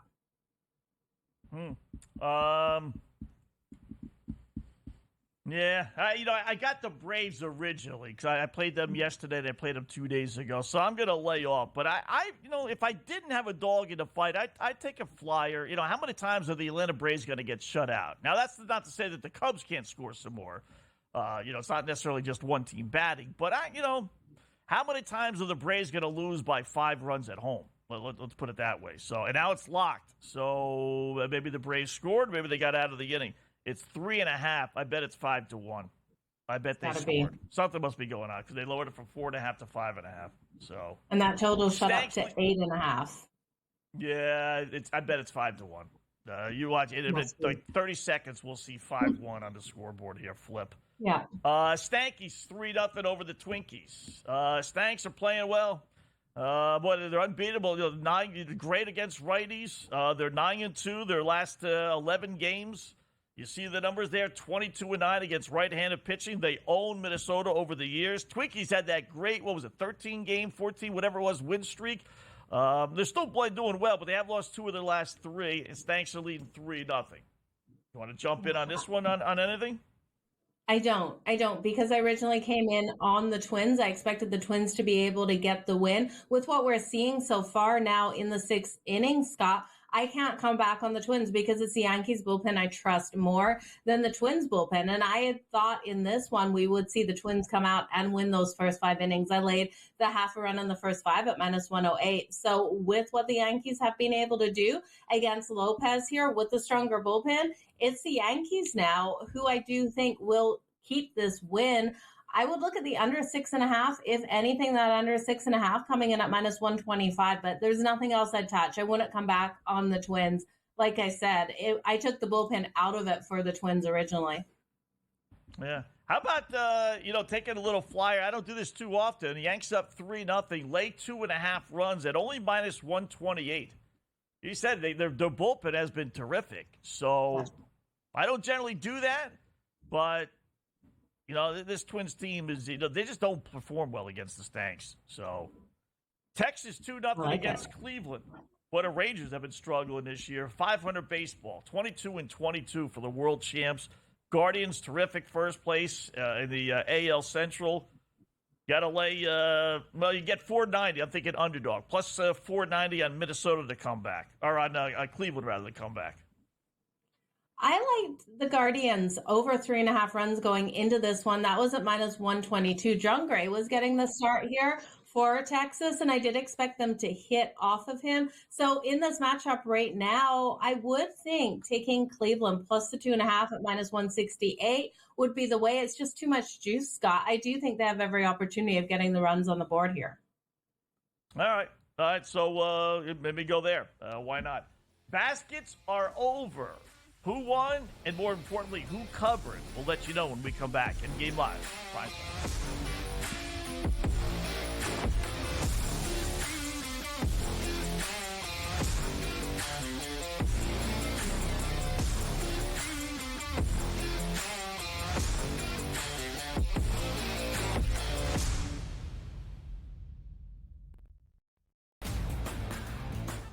Look at the Denver Nuggets and say, whoa, just a week ago, they were that -115 or so price. Now we're looking at them at a 7-1 price. Any chances the Nuggets can actually come back? I think this is going 6 or 7 games, so I think that could be a little bit of a tighter spread between those two.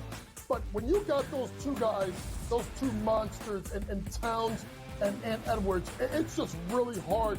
The early line, only on SportsGrid.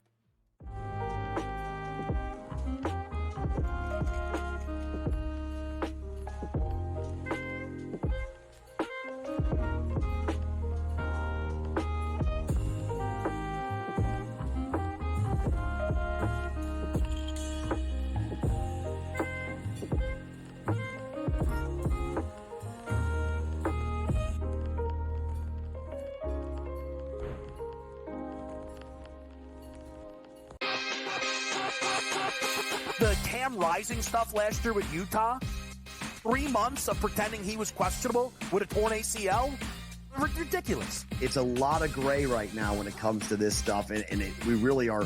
When people say we're in like the 2nd or 3rd inning of sports betting, that's why I agree, because there's so many of those situations that are very, very difficult to explain to a novice. Game time decisions, only on SportsGrid. And now you have to qualify, and these majors, you got to go do it, man. Like, and it just comes off really petty to sit up there and be like, I'm not. You know what you signed up for. So I don't like the pettiness, and I 100% think Taylor Gooch should be in the major championships. So in the same note, I'm saying this, but also it's like, hey, this is the world in which we live in right now, and you don't deserve anything. Only on SportsGrid.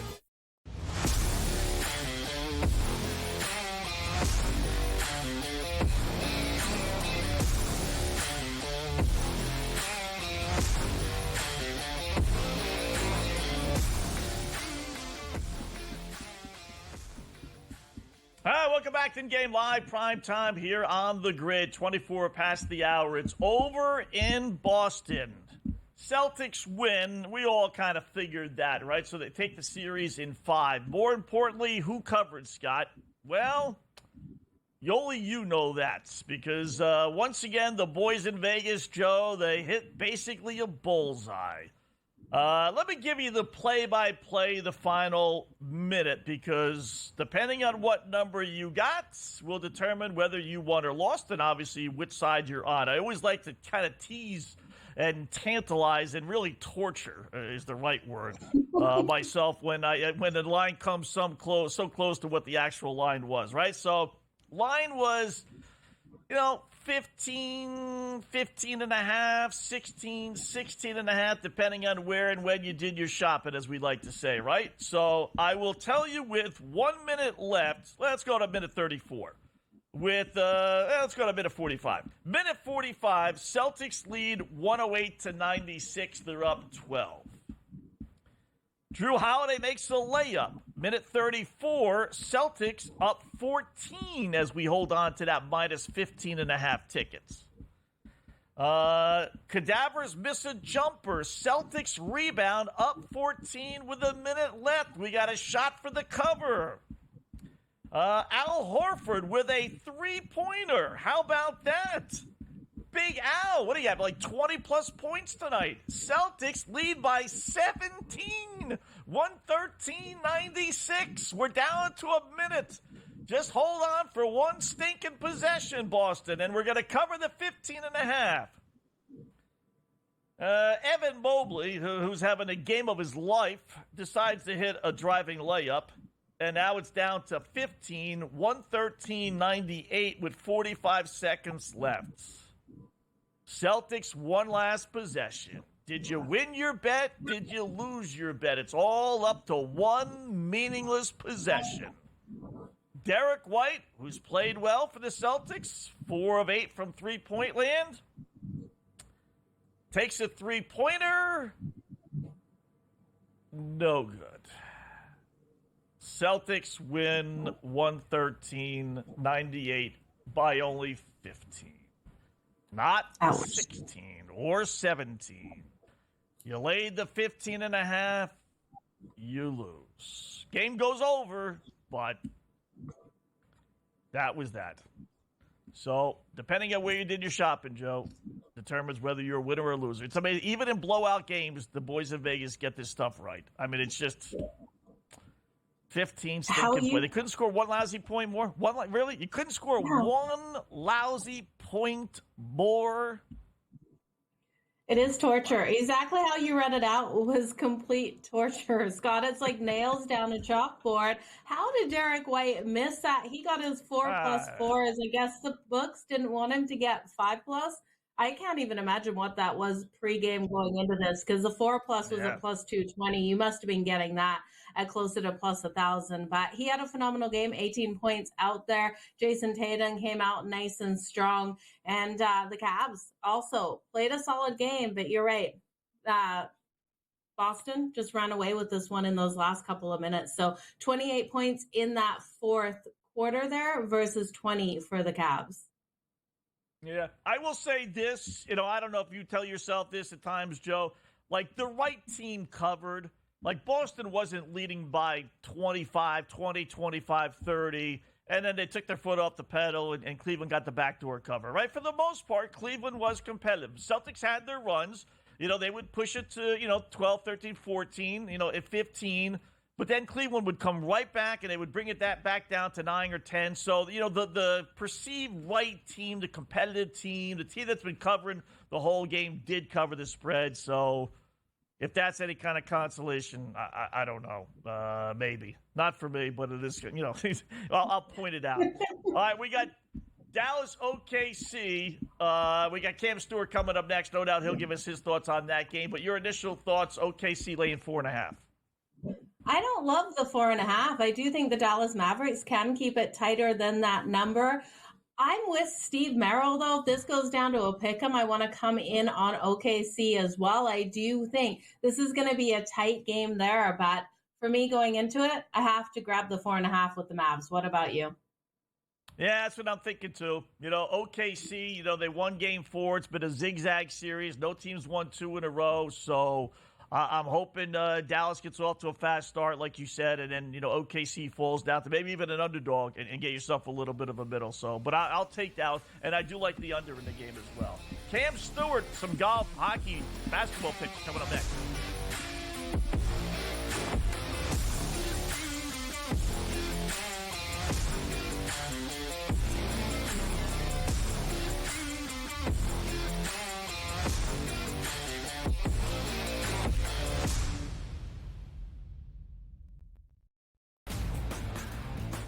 You look at the Denver Nuggets and say, whoa, just a week ago, they were that minus 115 or so price. Now we're looking at them at a 7-1 price. Any chances the Nuggets can actually come back? I think this is going 6 or 7 games, so I think that could be a little bit of a tighter spread between those two.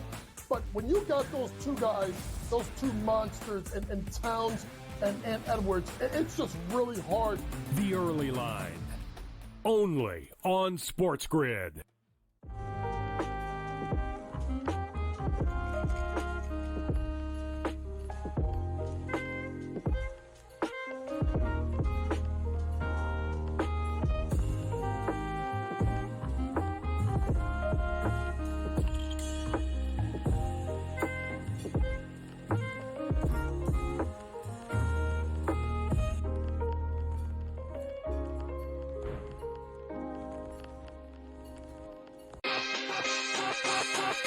The Cam Rising stuff last year with Utah, 3 months of pretending he was questionable with a torn ACL, ridiculous. It's a lot of gray right now when it comes to this stuff, and we really are. When people say we're in like the second or third inning of sports betting, that's why I agree, because there's so many of those situations that are very, very difficult to explain to a novice. Game time decisions, only on SportsGrid. And now you have to qualify, and these majors, you got to go do it, man. Like, and it just comes off really petty to sit up there and be like, I'm not. You know what you signed up for, so I don't like the pettiness, and I 100% think Taylor Gooch should be in the major championships. So in the same note, I'm saying this, but also it's like, hey, this is the world in which we live in right now, and you don't deserve anything. Only on SportsGrid.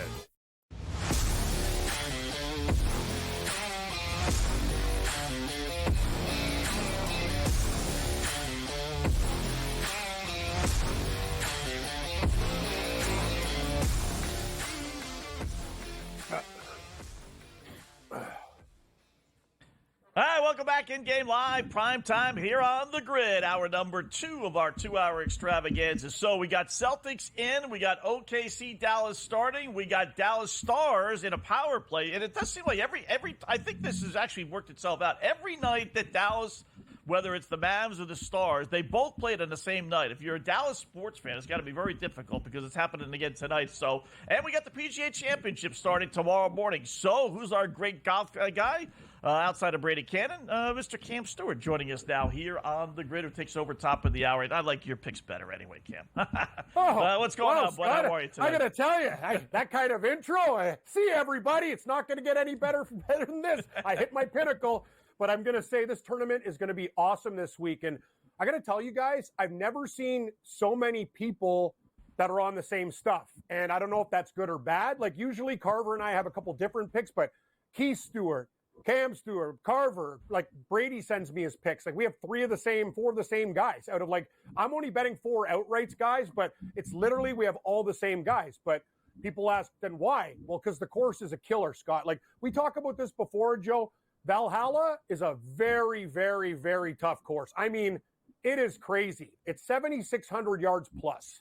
Long par 3s, difficult situations. You got some trees out there. Like, if you don't have any parts of your game in form, you're done. Like this course will eat you up. We'd shoot like 190 there. Like it's an incredible test of golf. So we have to look, what guys are we going to take here? Dallas just scored. Oh, how about them Stars? Sorry, Joe. It's nothing personal. At the Dallas 2-step tonight. Back to golf. Heading to Kentucky. Not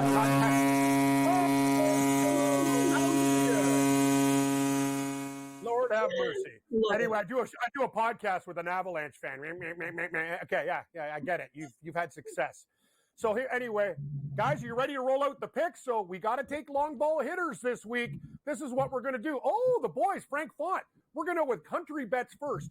Top Swede, Ludwig Aubert. I used to call him Aberg, but Aubert is the way you pronounce it. I don't care how you pronounce it. Just win as top Swede and give me money.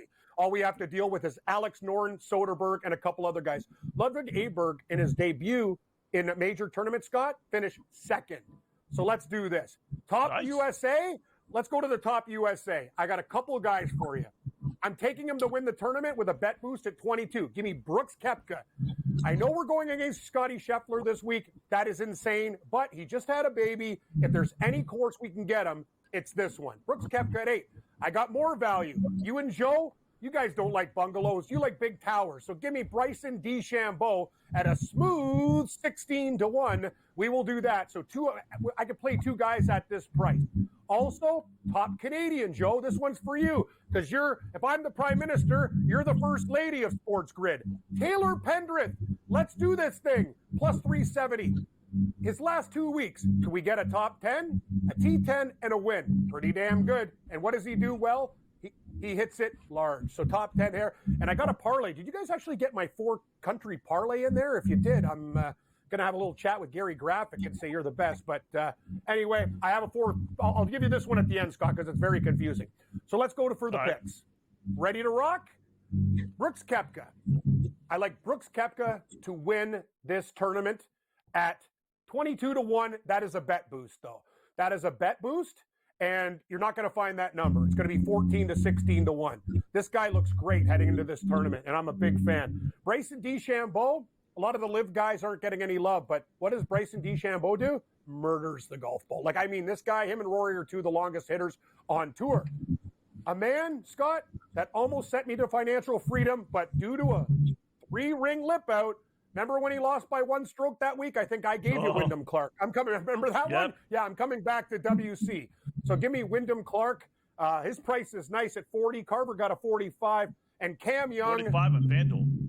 Yeah, oh, good. You know what, Scott? Everybody loves 5 more. Give me Young at 45. I actually found a 50 with him. Hey, Cam Young, do me a favor, my namesake. How about you win a tournament when I got money on you instead of coming like 3rd, 4th, 8th, whatever. But this week I'm taking him. First round leaders, my favorite betting marketplace. Why? Because the chalk is always increased, and we like a lot of good players this week. I'm not taking any of these 150, 201. This course is too tough. So we're going to go with Xander Schauffele at 30-1. He was the first round leader last week. Why knock it? Then we're going to go to Bryson DeChambeau. He's a hot starter. I think this guy's going to play well right out of the gate. My Austrian friend, through the University of Georgia, S, Sepp Straka, 75-1. I got a Swede leading early, but he'll fade late. Alex Noren at 85-1. Keegan Bradley, a notorious good player at long courses at 110-1. And my boy, Kashmir Keith Mitchell, 110-1. Guys, those are the first round leader bets. Let's have some fun with the PGA Championship. I also have one crazy parlay. If I can give it to you guys, I think you're going to really like it. I got to find it here. Oh, yeah, here it is. Top golfer from Spain, South America, Germany, and France. Parlayed 4. Those good players. Parlay. Oh, yeah. Oh, no, it's amazing, Scott. And I'm telling you, it's actually a good play. John Rahm, Joachim Neiman, Steven Jagerbaum from Germany, and Pavon, the Frenchman. All we have to do here, Rahm has to beat a bunch of turkeys from Spain. He's the best golfer. Neiman has one guy to beat from South America. He's one of the best players in the world. Jaeger is up against Martin Keimer. What's Martin Keimer been doing for the last 3 years? Eating pork knuckles and chucking back German beers? Some Warsteiners? I don't know what the hell he's going to do. And Pavon has to beat a couple of Frenchmen, and he's better than all of them. This parlay pays plus 392. I told you, Scott, I'm in the deep end this week. We're going for it. Nice. I love that parlay, Cam. Are you worried at all about this course? They're saying it's pretty wet out there. Do you think it's going to favor any of the golfers more than any others? That's a great point, Joe. A wet course makes it, and it's already long, kills small ball hitters. Like guys who hit it like 290 off the tee, you need guys like 320, 325. Like Rory hits it big. Aberg hits it big. Schauffele's sneaky long. DeChambeau's one of the longest. Wyndham Clark's one of the longest. The guys that I have that I'm betting all hit a very, very long ball. So if you're a small ball hitter, like Scott, as I mentioned, this course is over 7,600 yards, right? And if it's wet, the ball's not going to get rollout. These guys are going to be coming in when certain players are coming in with 6-7 iron. These other guys are hitting like 3. You know what I mean? And if you hit the wrong side of the greens here, you're dead. Very small greens. You need a short game, you need a long game, and you need to be patient. The PGA Championship is going to play more like a U.S. Open. Low score. I'm expecting the winning score to be like, I'm thinking 8 under. That's what I'm thinking. We get like around a low number, lower than double digits. That's what I'm thinking. I don't know how the weather's going to play out. If it's sunny and the course runs fast, then we'll probably go a little bit lower. But slow makes it tougher because it makes the course longer. Right. It's even, yeah, it's going to make it even longer. All right, let me put you to the test here. And I know you're going to pass, right? So, got a tip on a golfer. He's 1,000 to 1, all right? Okay. For the PGA Championship. Tim Whitting, W-I-D-I-N-G. He just won the last Korn Ferry events, shooting 30 under par and 31 under par. He is dead last on your odds board at 1,000 to 1. Ever heard of this dude? Is it worth a couple of shekels? I got that from one of my podcast guys. Well, you know Tim what? Whitting. This guy knows. Tim Whitting sounds like my neighbor. Is he the club pro? Who is this guy? Why you put $2? Why you put 2 of your shiny American greenbacks on him? Scott and win $2,000. I do like 2 bomb plays though, and I'm going to add it to the card. Sepp Straka at 125 to 1 has a chance. And another one that I'm looking at, Nick Dunlap. He's already won this year. He's that college kid that came out. He's 300 to 1. That's like those 2 guys I'm going to put like $5 or $10 on and try to hit a lottery ticket. I don't know who the hell you're talking about with this guy, but 1,000 to 1.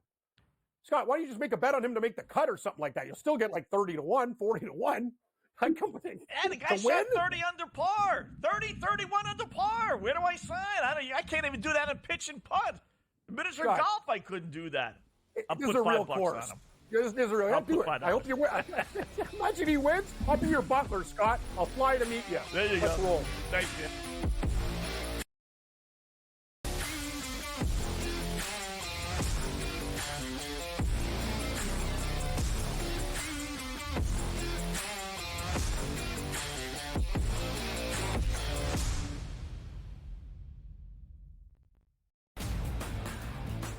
You look at the Denver Nuggets and say, whoa, just a week ago, they were that minus 115 or so price. Now we're looking at them at a 7-1 price. Any chances the Nuggets can actually come back? I think this is only 6 or 7 games, so I think that could be a little bit of a tighter spread between those two.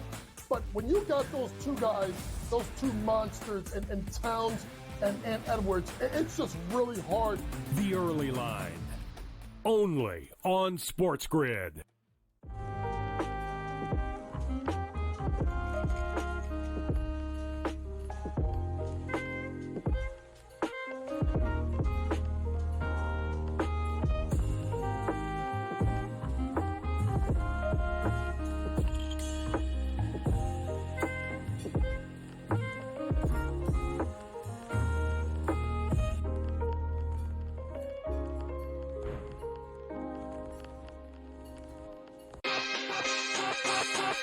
The Cam Rising stuff last year with Utah, 3 months of pretending he was questionable with a torn ACL, ridiculous. It's a lot of gray right now when it comes to this stuff, and we really are. When people say we're in like the second or third inning of sports betting, that's why I agree, because there's so many of those situations that are very, very difficult to explain to a novice. Game time decisions.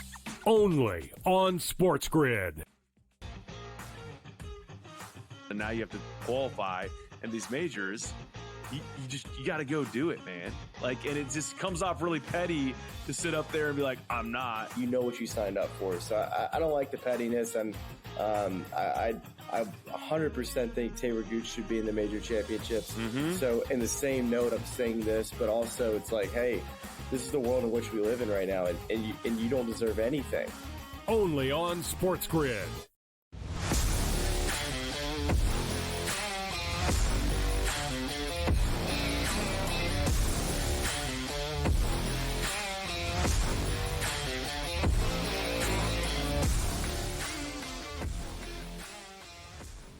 welcome back in Game Live, prime time here on the grid. Thanks again to Camp Stewart giving us all his PGA picks. He'll be taking over top of the hour, him and Gabe Morency. He'll take you over the next two on SportsGrid TV and radio. So more of the NFL schedule leaking out before we get back to the NBA and NHL. Dallas does have a 2-1 lead there.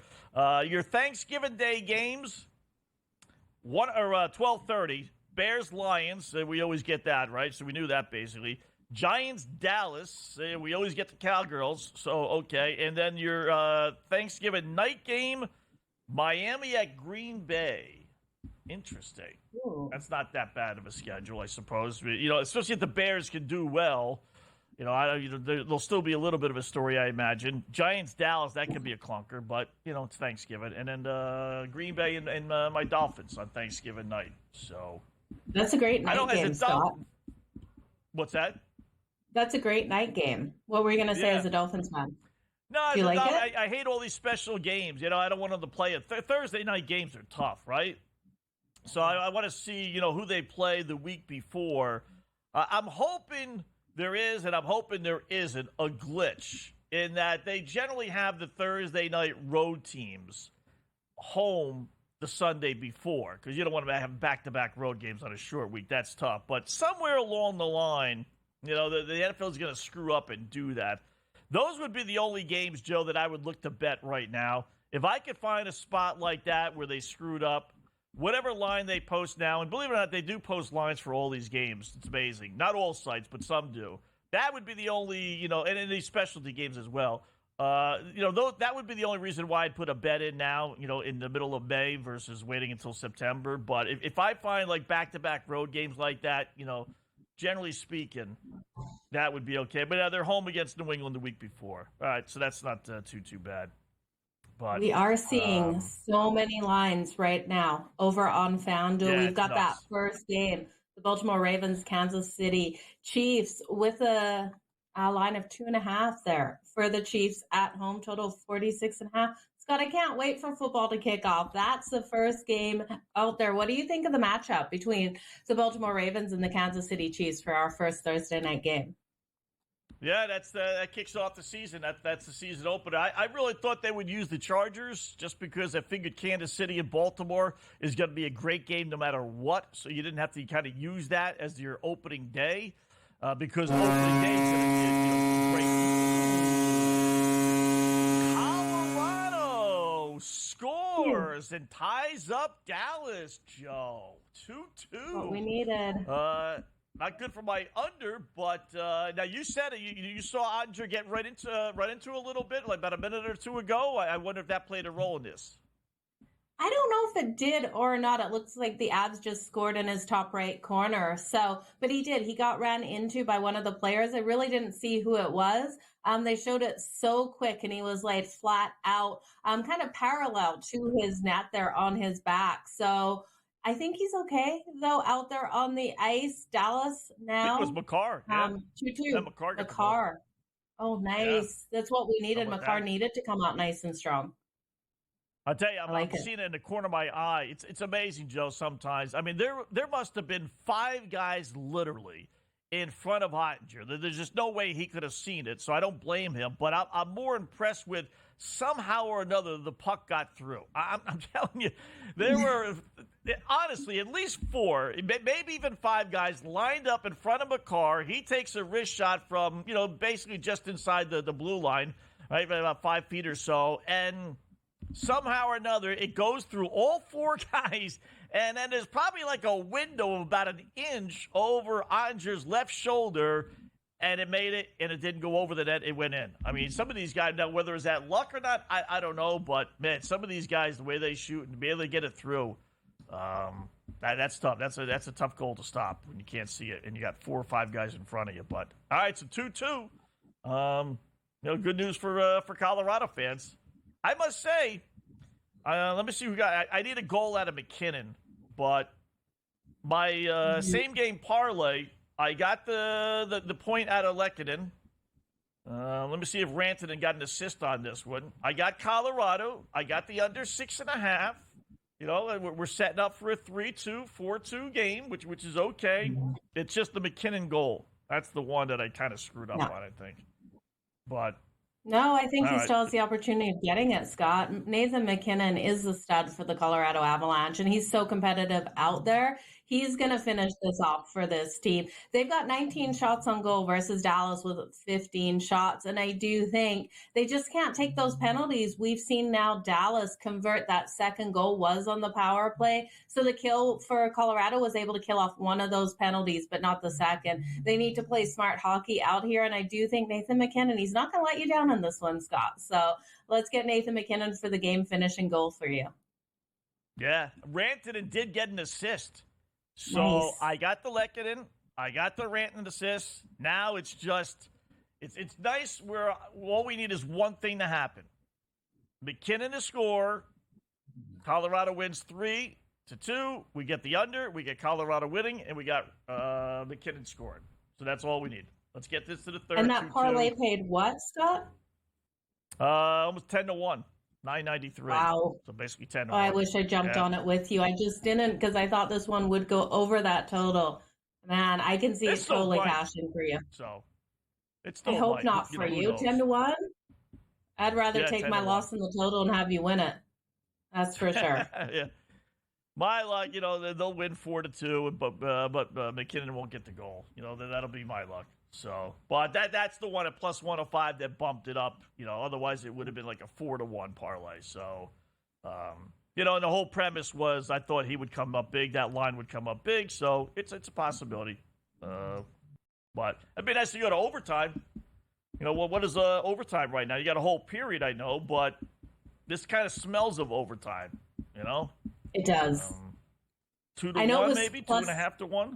Oh, they've dropped it so much. It was plus 360 going into this game. Now plus 160 for this game to go to overtime. I would wait till the next team scores, Scott. Yeah. But then if the next team scores, it's going to go over if you wait. So if you think it's staying under, take it at plus 160 now. That'll be the best number you'll get. Yeah. If that was 2-1, I would do it. Plus 160. Still good value, but not great. Not great. All right. In-game live. Price time.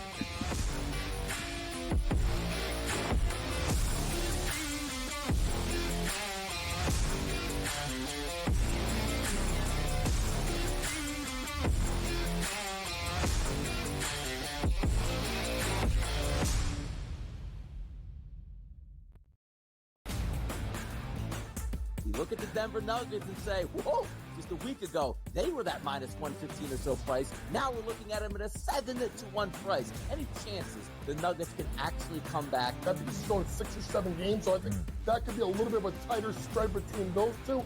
But when you got those two guys, those two monsters, and Towns and Edwards, it's just really hard. The early line, only on SportsGrid.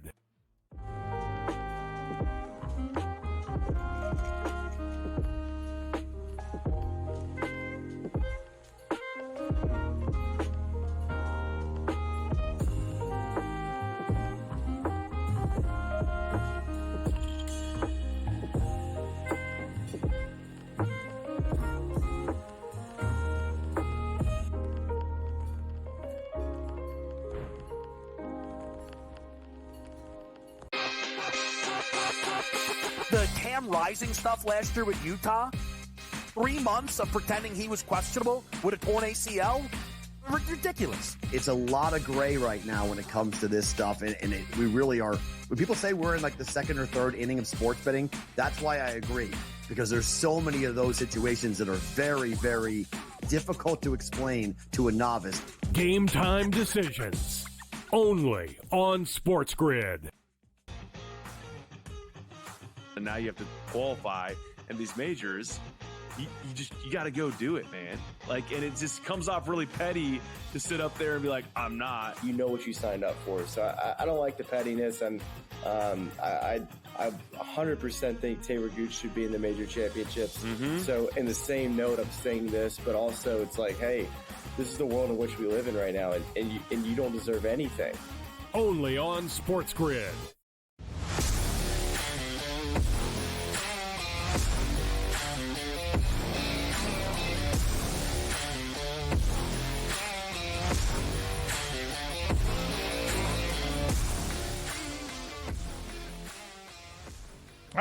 back in game live, prime time here on the grid. Scott Wetzel and Joe Madden. Final segment here. Just looking at the NBA, NHL. We got 2-2 after 2.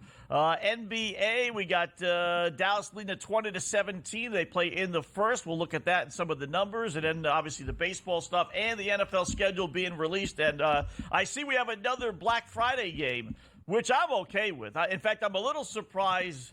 There's only one. Last year we had one. We had Jets and Dolphins. I remember that, and it was obviously. And listen, they could be playing a game, on the moon or at 3:00 in the morning. It's going to be successful, but that clearly was.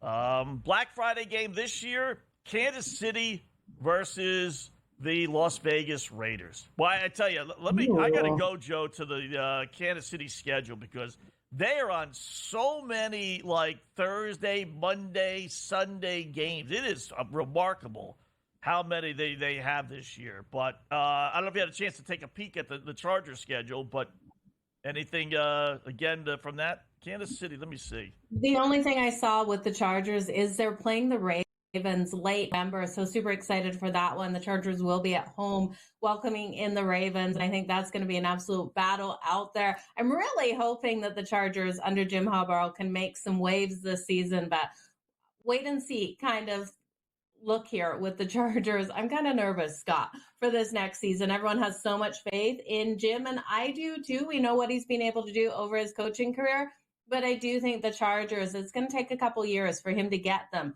where he wants them to be and where I want to see them as well. But Kansas City and the Raiders, I love that for Black Friday. I tell you, up here in Canada, we take American Thanksgiving off. People that, work normal 9 to 5s, they'll take it off. They'll take Black Friday off to watch that matchup. It's going to be fantastic.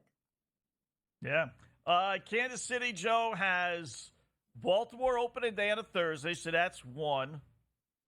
Monday night against the Saints, 2. Monday night against Tampa Bay, 3.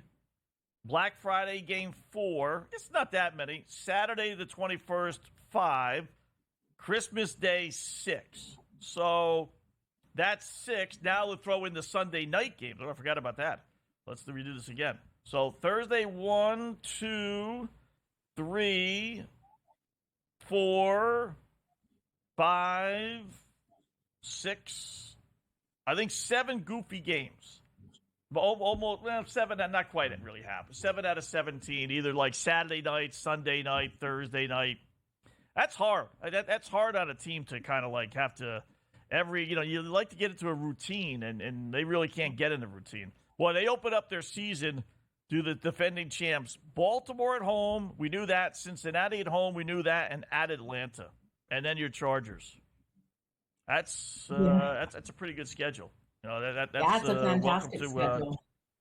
Yeah, right. Welcome to 2024. That's. I know the Niners had a tough schedule. Let's see if they got any kind of gauntlet. They have Kansas City, Dallas back-to-back, but that's not that big a deal. Green Bay, Buffalo back-to-back, but that's not that big a deal. Miami, Detroit back-to-back, but that's it. San Fran's got a tough schedule, but they didn't really give that 4. I remember Philadelphia last year had that 5-game stretch where they played Dallas twice, San Fran, Kansas City, and I think Buffalo was in there as well. That crazy schedule. So I want to go through and see if we can find a team that has that. So, all right, last go round, Joe. Let's review things. NBA, they're playing the first quarter. Hold on a second. Let me just go to the computer froze. There we go. Late first quarter, 22-20. Dallas on top, getting 2.5, 210.5. Final bets on this game. I can't touch OKC right now. I took the Mavs plus the 4.5. I wanted OKC when they became a pick'em situation. They're still minus 154 on that money line. So nothing for me in this one, Scott. What about you? Anything live?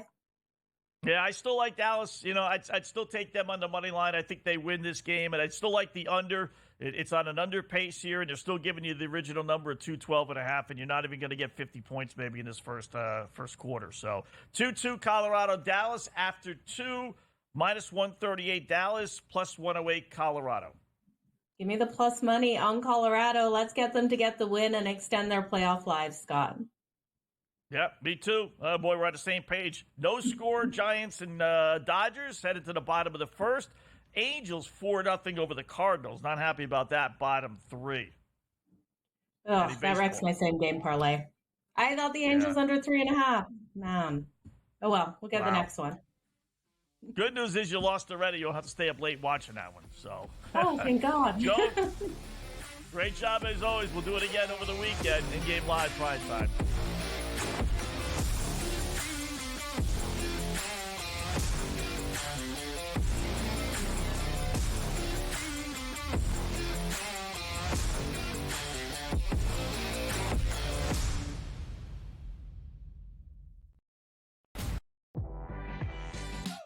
Every missed call, the entire game, whether it's a charge or a block or a deflection that was wrong,